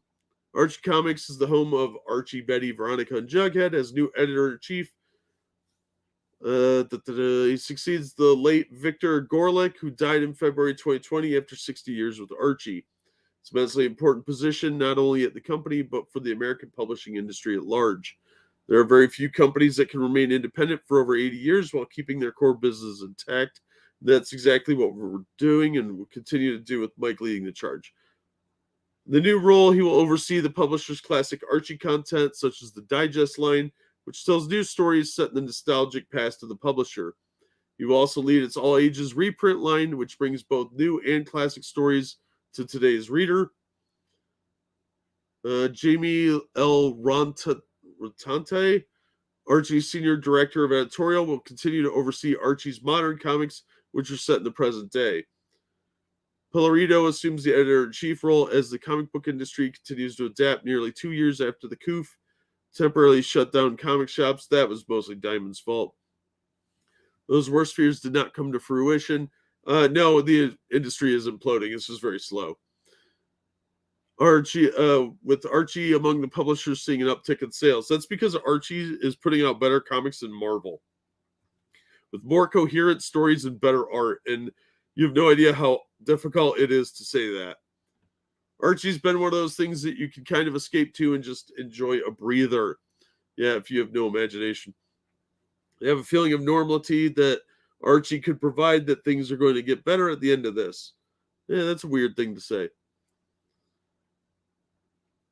So yeah, they're doing some other stuff over there. Some of the stuff, because of the success of Riverdale and even Chilling Adventures of Sabrina and the Josie and the Pussycats movie, which I heard they're doing an adaptation for that as a series, but I don't know. That's really brought Archie into the mainstream a lot more.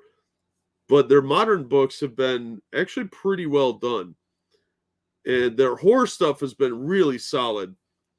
It's not for me. It's obviously aimed at teenagers, but especially like teenage girls, I think get more out of it. But it has a fan base, and they'd be fools to destroy that, which they were trying to do for a while. There was some internal stuff behind the scenes. But they even did like an Archie meets Punisher book, which really was a classic.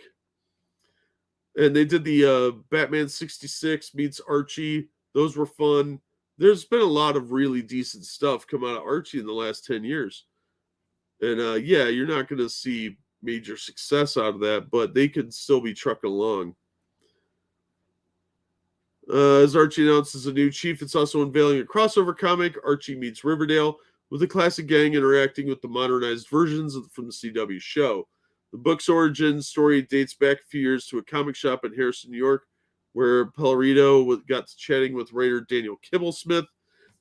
Okay, this name will seem familiar to you because he's the one that created Snowflake and Safe Space in that New Warriors book that never came out because it was so fucking bad.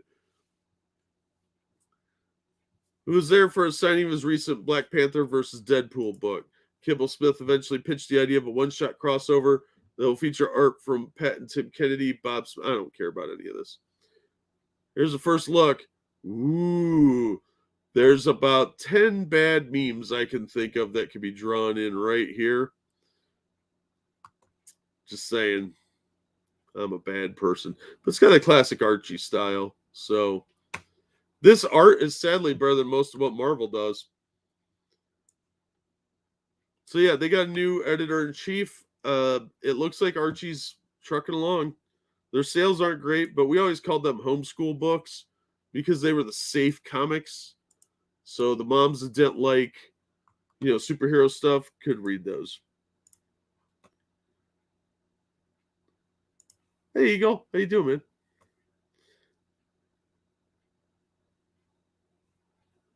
The one above all was more powerful. What?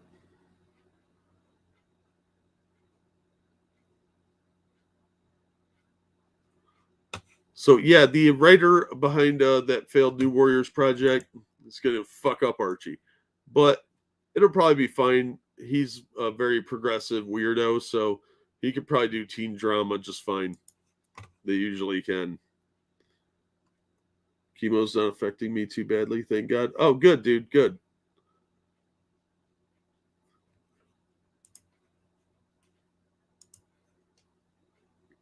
Let's talk about Riot for a second. Safe Space and No Snowflake were drawn so well. I don't know how it failed, right? Yeah, and the fat Dora with the magic bag of holding backpack. Yeah, it's fucking ridiculous. This comes from the Gamer. Riot copy strikes small artist for using the word arcane in her work. An artist from Ukraine has, like, the Ukrainians don't have enough problems, has had her work removed from TeePublic following a copyright claim from Riot Games. This is despite the work being from the artist's original creation, with Riot's legal team seemingly targeting the small creator because of the use of the word arcane. Here's a little notification to Riot Games. You don't own the word arcane. You can't own the word arcane. Riot has admitted that the takedown notice was made in error. Bullshit. Your legal team tried to sneak this through and crush somebody because they used a word you didn't like. You fucking pussies. Yet the work in question is still unavailable at the time of writing. This also raises concerns for other independent artists, as this issue was only addressed by the company after it gained traction on Twitter. So somebody had to publicly shame them to not try and crush some small independent person for using a word these assholes don't own. There's nothing unique about the word arcane. Riot Games claim that my original artwork is their intellectual property, wrote artist Cuddy Sark. I'm just some girl from Ukraine and have no voice of such a big company as Riot Games. Claims that my work belongs to get them, even if all facts prove them wrong. The worst part about this is by saying that they own her work, they can try and steal her artwork as their own. The takedown went ahead despite it being easily verifiable that Cuddy Sark's work was created long before Arcane premiered on Netflix last year. It was first uploaded to Tumblr with the timestamp indicating that it was shared in 2018. That's not to mention that the actual art on the t-shirt doesn't depict an Arcane character at all. Rather, it features the name Cuddy Sark's original story, Arcane Flames, which is different than Arcane. So here's her tweet.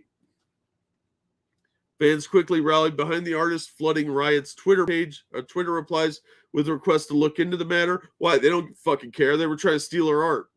The studio has since issued a statement explaining there are a number of teams and third-party agencies working to protect our IP. Bullshit. This is obviously different material. Distancing itself from the takedown. No, they fucked up and they got caught. The League of Legends developer confirmed that it was aware of the issue and that the takedown must have been issued in error. Bullshit. I'm not buying that for a second. Closes off the statement saying, we apologize for this experience and wanted to assure you that we are actively reviewing. Oh, you're reviewing? You're not correcting? Fuck you. You tried to steal something. Cuddy Sark confirmed that Riot has since reached out to her privately and is hopeful that the wrongful copyright claim will be addressed soon. It doesn't matter because TeePublic is gun shy and they're not going to put her shirt back up. Let's see if this is still active.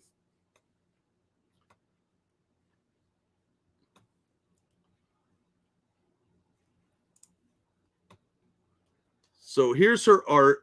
It's clearly a completely different thing. There's this title of her work, Arcane Flames, on the sleeve. And it's a very stylistic way for their Arcane too, which looks nothing like what Riot has.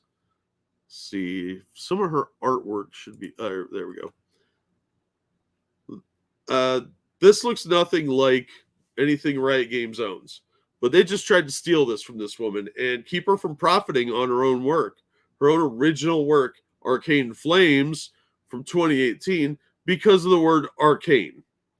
You don't own the word arcane. Go fuck yourselves, Riot Games, you sons of bitches.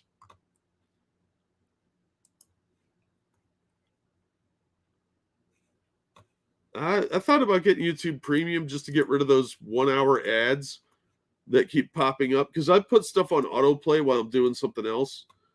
And I don't mind the like 5-second ads, but then you've got those ads that are like an hour long infomercial. Like, fuck you guys. So yeah, fuck Riot Games for this. Fuck them right in their stupid ass for trying to steal this lady's art, which has nothing to do with their shitty story. All right, so we got a new He-Man. And yeah, it's a something, all right. But in the meantime, like, share, subscribe, and if you're feeling generous, toss a couple of shekels over at the Streamlabs link.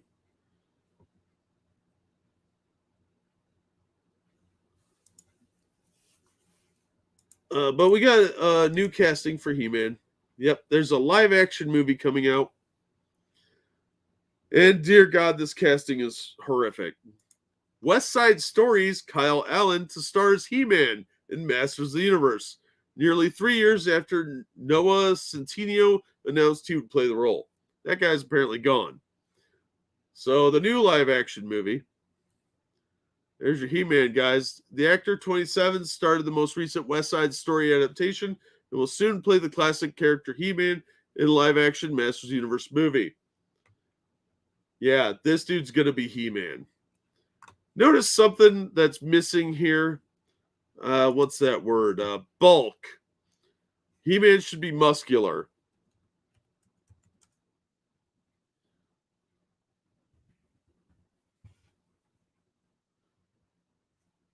Unless, of course, you are going for something completely different. Something perhaps to subvert expectations. Something sinister and hideous. My childhood hurts all of a sudden, right? No, it's even worse, because it could get worse. It can get a lot worse.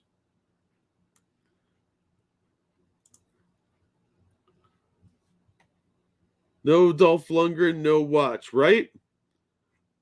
So is he going to be a She-Man then? Maybe. Hipster man. Yeah, skinny jeans man. But if you were thinking about regular He-Man, maybe we're all mistaken. Because Netflix hates us and they don't want us to be happy, which is why we got the Kevin Smith turd fest. Maybe they're going with The New Adventures of He-Man. Remember this failed semi-reboot with Scuba Guy and Flying Guy? Yeah, nobody fucking remembers this. Blonde hair, bulk, charisma. Yeah, it's all missing, dude. But if they're going for this, like, yoga instructor look with this, I don't know, what is this, a wall screw with a sword attachment? That's what this guy looks more like. That failed New Adventures of He-Man. And yeah, this guy is going to play He-Man. First of all, his neck is huge for his body proportions. That's very odd to me. He's got a small head on a giant neck.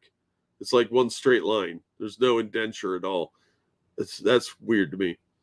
According to People magazine, Masters of the Universe will follow an orphan who discovers he is royalty in a faraway land and must quickly learn to use his power and the importance of saving his true home from an evil force. Sounds like He-Man, doesn't it? Yeah, the shit one. Exactly, Pete. Yeah, James, you're not wrong. Films based on the 1980s Mattel action figures. What about this story sounds like the action figures from Mattel? What about that? There was no orphan. Royalty in a faraway land. Now, I've heard speculation from other people that this is going to start off on Earth. And I tend to believe that. We had the live-action Dolph Lundgren movie, which, you know what? A lot of people hated it, but I like most of Canon Films movies, and I thought it was fun. It's goofy, cheesy fun. But this dude here, this buff Prince Adam, does not look like this guy at all. This dude is way too skinny. Look at these legs, like skipping leg day forever. In those tight little gay jeans. Come on, dude. This is less gay than what I just showed you. This right here is less gay. Well, Alan now holds the leading role in the upcoming blockbuster film. Yeah, let's not get carried away. It was once attributed to Netflix star Noah something or other. The To All the Boys I've Loved Before star announced he would play the lead role in the film when it was a Sony and Mattel collaboration. Well, they moved that over to Netflix. He said he was very excited. Yeah, he's gone, so it doesn't matter. This guy was going to play He-Man. At least this guy has some shoulders to him. And look, he's got like arm hair and a little bit of masculinity, but even he's too small. This is how He-Man should look, okay? But with the bands. He needs to have the power bands. That was one main complaint, is the sword didn't look right and he didn't have the power bands on. The actual ones. He had some power bands, but that looked more like gimp wear. The film's set to begin production in summer. Aaron and Adam Nee, who directed The Lost City, will also direct this movie. Netflix has 2 other series related to He-Man on their platforms, both of which are shit. The kids one, which has Ram Mam, is getting another season. Master Universe isn't the only Kyle Allen project coming. Allen will also appear in the In-Between, a film about a young woman who believes her deceased boyfriend is trying to connect with her from the afterlife.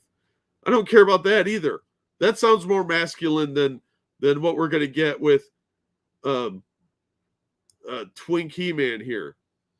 Seriously, this dude looks very effete, and He-Man should be a big, bulky dude. Like, I don't know. Maybe Dolph Lundgren. This is a disservice to He-Man. I don't know what the hell these people have against Masters of the Universe that they have to make it so pussified. He looked like He-Man.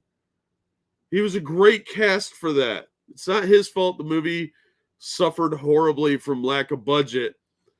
All the Eternia scenes were great. He's probably not even going to be like bare-legged wearing like Bubba boots and the loincloth. He's probably going to dress like a hipster douche. Ram Mam. Yeah. He looks like he's 5'6". He kind of does, yeah. Bring in Peter Dinklage.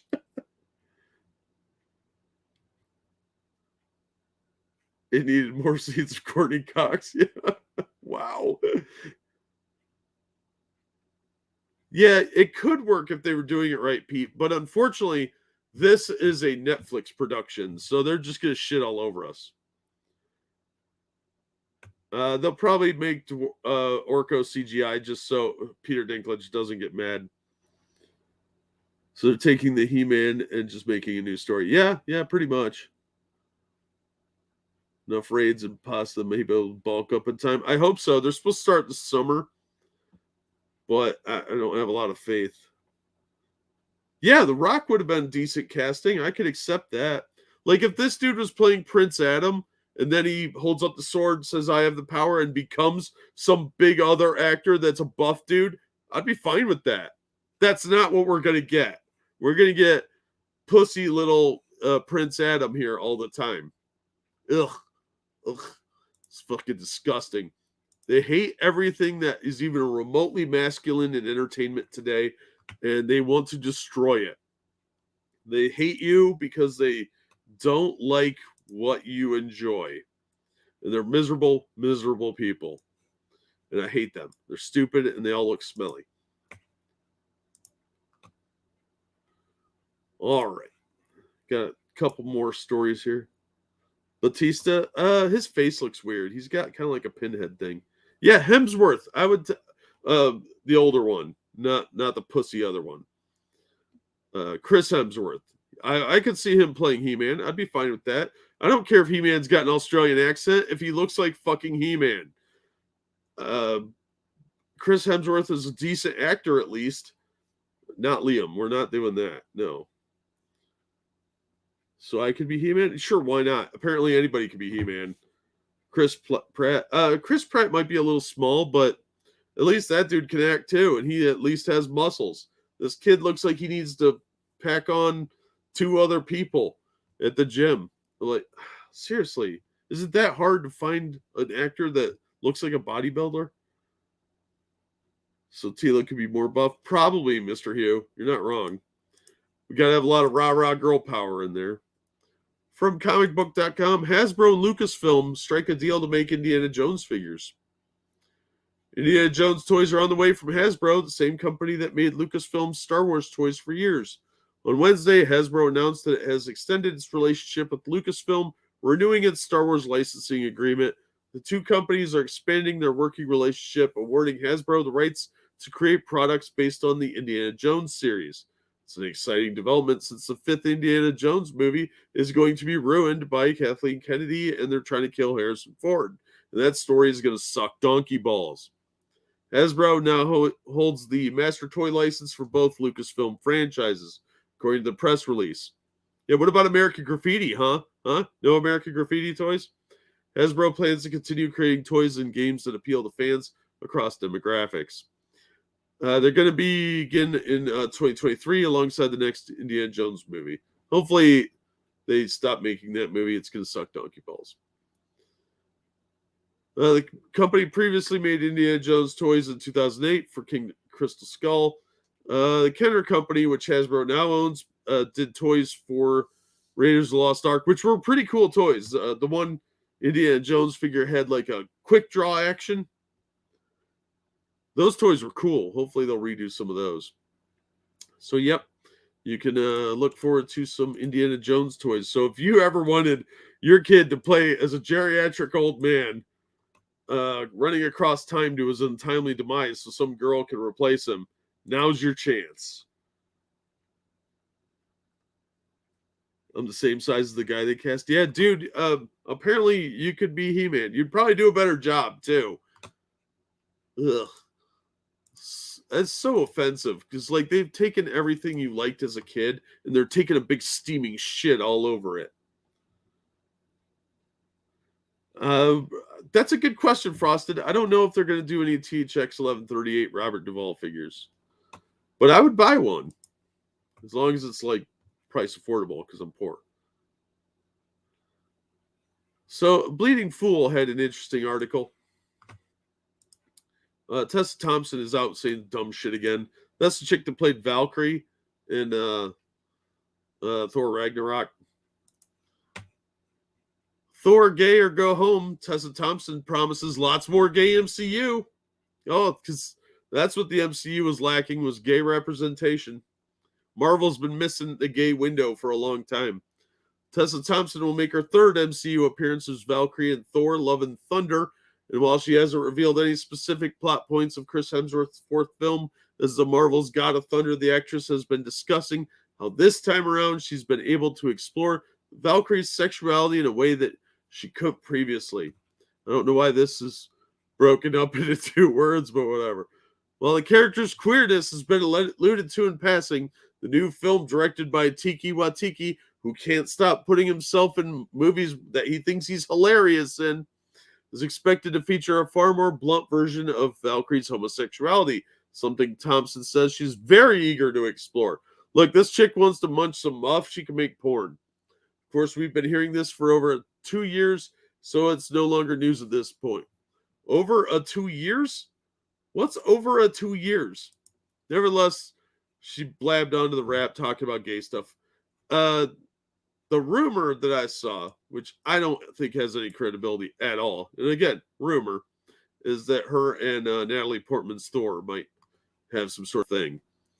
But there are definitely going to be a lot more gay characters in the MCU because they can't stop pushing that. You can't just have good characters. Their only trait could be that they're gay. So Tessa Thompson's being stupid. And again, talking points. Relevant. Why? Who knows? People really need to be pickier with their money. The only thing I've paid these companies 40 years, the new Spider-Man. Yeah, the new Spider-Man, for what it was well done. Not a huge fan of the new Spider-Man stuff, but I think that this was the best of the 3 movies they've done for him. And yeah, I'm not going to watch any of this shit. Thor: Love and Thunder features girl Thor. I thought that storyline was stupid in the comics. I didn't buy that. I'm not going to go see this. I'm not going to see a bunch of this crap. I didn't bother with Eternals because why? Why would I give you $20 to go see that? That's bullshit. It's a waste of money and boring. When I did watch it, it was boring as fuck. The MCU ended with Infinity War, as far as I'm concerned. Thanos won and put half of us out of our misery. I hope they don't sell Indiana Jones figures with a whip. That might trigger all the illegal immigrants that were whipped while crossing the border. Yeah, he just has horse reins. She goes down on Natalie Portman. They show everything. I'd allow it. Yeah, but they won't. It'll just be dumb because they still got to get it into Chinese cinemas, remember? So it's going to be alluded to. Ooh, fucking dumb. Or they'll have one kiss. Something really stupid like that they'll delete for the Chinese version. I forgot about that terrible MIB international movie. Yeah, we all have tried to forget that movie. He-Man with a West Virginia, Alabama accent. Still better than whatever that nonsense is they're going to make. It'd be better than the Kevin Smith one. So remember last time we talked about the comic book workers union that was started over Image. And some of the creative teams over there decided to leave those people's names off of their books in response because this is going to really hurt Image. These guys are going to threaten walkouts and stuff like that because their goal is to control the content coming in so no problematic views get in. Can't have any of them problem people. Well, that story got funnier because over here at Bounding we learn Comic Book Workers United accuses Image Comics of unfair labor practices in claim filed with the National Labor Relations Board. Just fire all these people now. Get it over with. Comic Book Workers United, a union that represented by the Communication Workers of America, was formed by Image Comics employees, accused Image Comics of unfair labor practices in a recent claim at the National Relations Board. The union was announced in November 2021, where they claimed for years comics publishing workers have watched our professional efforts support creators and delight readers. Sadly, we have also watched that same labor be taken for granted at best and exploited at worst. Yeah, your cushy office job is so exploitative. God, seriously, they act like they're coal miners. You know, people with real jobs. They added, despite years of union busting and anti-organization sentiments in the American workforce, we know that Image has at its heart a desire to be first when it comes to doing the right thing for comics workers. That's why we know we'll win, because our success is in the company's success. You're parasites, freeloading. Most unions now have really run their course. I'm sorry. There's plenty of laws that fill the gaps that unions fought to do. They had their place, and that place is in the past. No money, no safety. Oh, noes. They also shared a list of 9 goals on their website, one of which includes the addition of collective voting option to immediately cancel publication of any title whose creators have been found to have engaged in abuse, sexual assault, racism, and xenophobia, homophobia, transphobia, anti-Semitism, Islamophobia, ableism, etc., until such time as creators have engaged in meaningful reparations toward affected persons. Now, what does that mean? Because that is fucking nebulous. What does it mean to have meaningful reparations toward affected persons? What, you have to donate a bunch of money, or do you have to apologize to Ice-T? And what do they mean by what's the thing here? Have been found to have engaged in abuse. What exactly does that mean? Convicted in a court of law? Well, a lot of this stuff isn't illegal. Not in this country. So found to, that sounds like just empty, hollow accusations. Another goal is a long-term, actionable plan to address the overall lack of diversity in both general staff and management. How about just hiring the best people for the job and not a bunch of tokens? who are going to know that they're tokens and going to feel like they are imposters in their roles, when in fact they may be perfectly suited for their job, but they're going to feel like imposters. The authors, artists, and readers who bring comics to life have never been homogeneous, and the stories we publish can only be improved by staffing our organization in a way that more accurately reflects the demographics of our creators, our readership, and the nation as a whole. So there'll be a cap of 13% on Black creators. Is that what you're telling me? Your management can have no more than 13% Black staff and management? Fuck you, you racist. Because that's the national average, is 13% for Black people. So I think Black men are 8%, 7%, somewhere in there. So that's a really limiting feature. I think that's disgusting. Best person for the job. Who cares what they look like?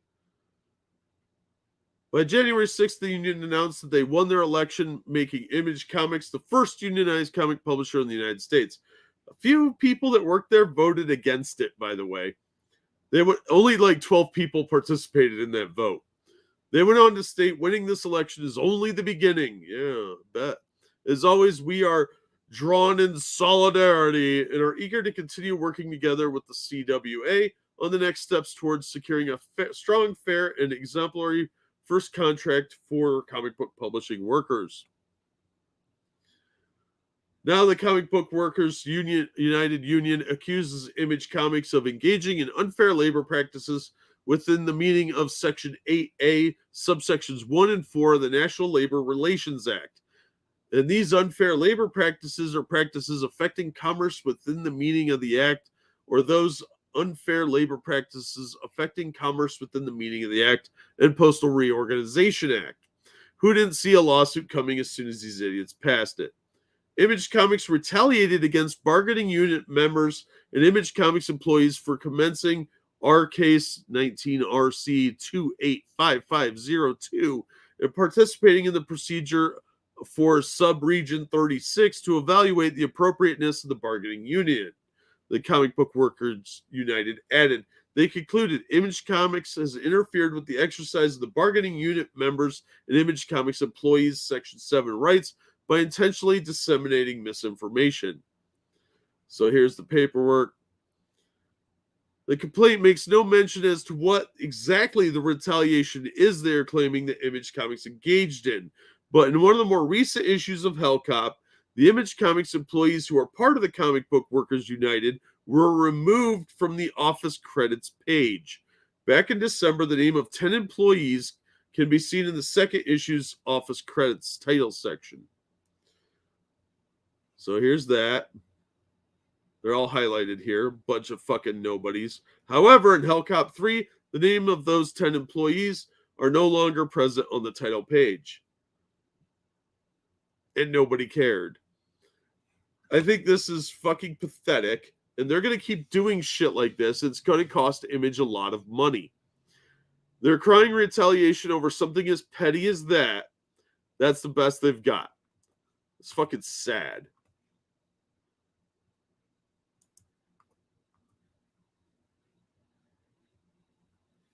To hire line crossing scabs, right? Yeah, get some scabs in there. Work fucking cheaper. This is ridiculous.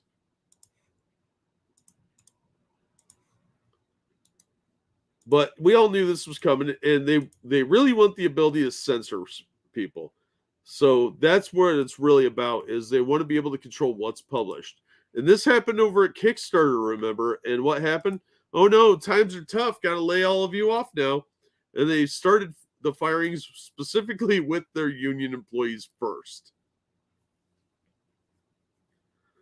Batman might come out and support them? Probably, Greg. This is dumb. The union's is going to be nothing but a problem for Image, and they know it. And Image needs to figure this shit out.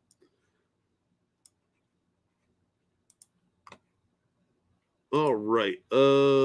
Let's talk about something not necessarily bad. This could be our last article of the night. And this is, in fact, from CBR. But for those of you that really like the Pokermans, You're going to like this news. Because Pokemon opens luxury hotel experience with exclusive merchandise. Pokemon fans in Japan will with cash to burn, should look into the Thunderbolt project, a new themed hotel experience coming to Tokyo. Now, for those of you that have never been to Japan, this shit is always fly by night. So it's not going to last. This is going to be a limited thing. So if you want to go live in a Pokemon room for an experience with exclusive stuff, you better get on it because the clock's ticking. As reported by Hypebeast Japan, Pokemon has taken over the 16th floor of the Shibuya-based luxury hotel Sequence. Rooms located on the floor have been redone to feature Pokemon-themed wallpaper, upholstery, rare candy, branded pillow mints, and even physical Pokédex books, which have been designed to resemble the Bibles that are frequently placed within hotel cabinets. Yeah, so you don't get to learn about Jesus. You get to learn about Pokemon. Guests will also be able to access a gift shop that will sell exclusive Pokemon merchandise, including plushies that will not be available anywhere else. So, look, beds look normal. They should have been shaped like a Pokeball. But you got your wallpaper there. There's that Ash kid, and there's that Pikachu guy. And there's whatever those weeds are that Zelda's always breaking. And there's the city. Should have had a Pokemon theme there, too. I don't even know what the fuck I'm looking at here. But there's a fat kitty cat and whatever that is. I don't fucking know. The Thunderbolt project will be available until March 20th and was designed by Japanese artist Hiroshi Fujiwara, the founder of the Fragment Design streetwear label. The hotel is now taking reservations for the special themed rooms, though it's worth noting that Japan has currently placed restrictions on international travel due to the coup. So the themed experience will likely be limited to Pokemon fans who are already in the country. Or who sneak in, am I right? One night stay in the hotel's deluxe suite starts at 97,560 yen, about $850 USD, which is still substantially cheaper than the 3.5 million USD that YouTuber Logan Paul recently dropped on a supposedly unopened box of original Pokemon cards that end up being fake. Paul purchased a case of cards from collector Matt Allen in December, who believed the cards to be legit since the box was authenticated by Baseball Card Exchange. Nobody cares about that crap. The hotel would be the ideal place to climb into bed and veg out with a copy of the latest Pokemon video game. Pokemon Archive or Legends Arceus, whatever. I don't fucking care. Which is nobody cares. So if you want to go check this out, you're gonna have to sneak into Japan and drop $850 for a night with this goofy picture here and whatever the fuck is happening in this field, and to get exclusive access to plushie toys and to read a Pokédex. You know you want to. You know you want to live the Pokemon dream. It's very weird, Oki. We made him weird with a nuclear bomb, I think. And that made them so much cooler. Let's face it. The end of the war made everything awesome. We got Godzilla out of it. Now we got Pokerman. No complimentary Bibles. I'll pass. They might be real Bibles just in there still, but I don't know.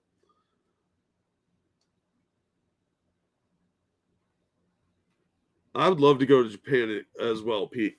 There's a lot of beautiful women there, and they have an awesome red light district where you can have company. There's a lot of really cool stuff, too. They are just crazy folks over there that they know how to really have a good time. That's weird, Oki, but, you know, I'm not above that. Just like zombies. That's kind of fucked up. Now, if they were the hopping vampires, whose names I can't pronounce, yeah, I'm down. Because those outfits are really hot on chicks. Hot chicks that are alive, not vampires. I'm not paying for it. I'd experience it. If I'm not paying for it, how to experience it. Yeah, if it was on somebody else's dime, then I would totally go. But my channel has to grow a lot bigger before I can afford to do anything like that anyway. Oh, they do have fetish clubs for everything. Last time my brother was over there, they had a biohazard restaurant, which is Resident Evil. They had a Resident Evil theme, and you could pay to shoot at the monsters, and they had this big tank thing that came out, and you could shoot at it. It was like $50 or $60 a person, but pretty fucking cool. But that only lasted for like 6 months, and then that thing was gone. So pretty sweet deal all around. But yeah, if you're a big Pokemon fan, you better get on that while you still can. All right, we're going to wrap it up there. I didn't have much else, so I think that's really about it. I went to the comic book shop today, so I got some more comics. They're having a sale too, so I filled in some gaps. So should get some stuff up tonight or tomorrow, depending. I've been trying to get some videos done, but it's been one thing after another. And now that there's this big snowstorm, I'm probably going to be stuck at home for a day or two. And that'll give me time to finish up videos. So I'm hoping to have more videos out. And we'll see how well that works out for me. But in the meantime, thank you so much for coming out and supporting the channel. If you haven't subscribed already, please consider doing so. And if you want to donate, you can still donate after the stream's over because Streamlabs stays open, unlike Super Chats. Oh, thank you, Retro, for the very generous donation. Thanks for the show. Oh, thanks for coming out, man. I appreciate it. And thank you so much for that donation. But you guys have a wonderful evening. Do something exciting. And hopefully we will see you on the next one. Take care, everybody. Have a good night.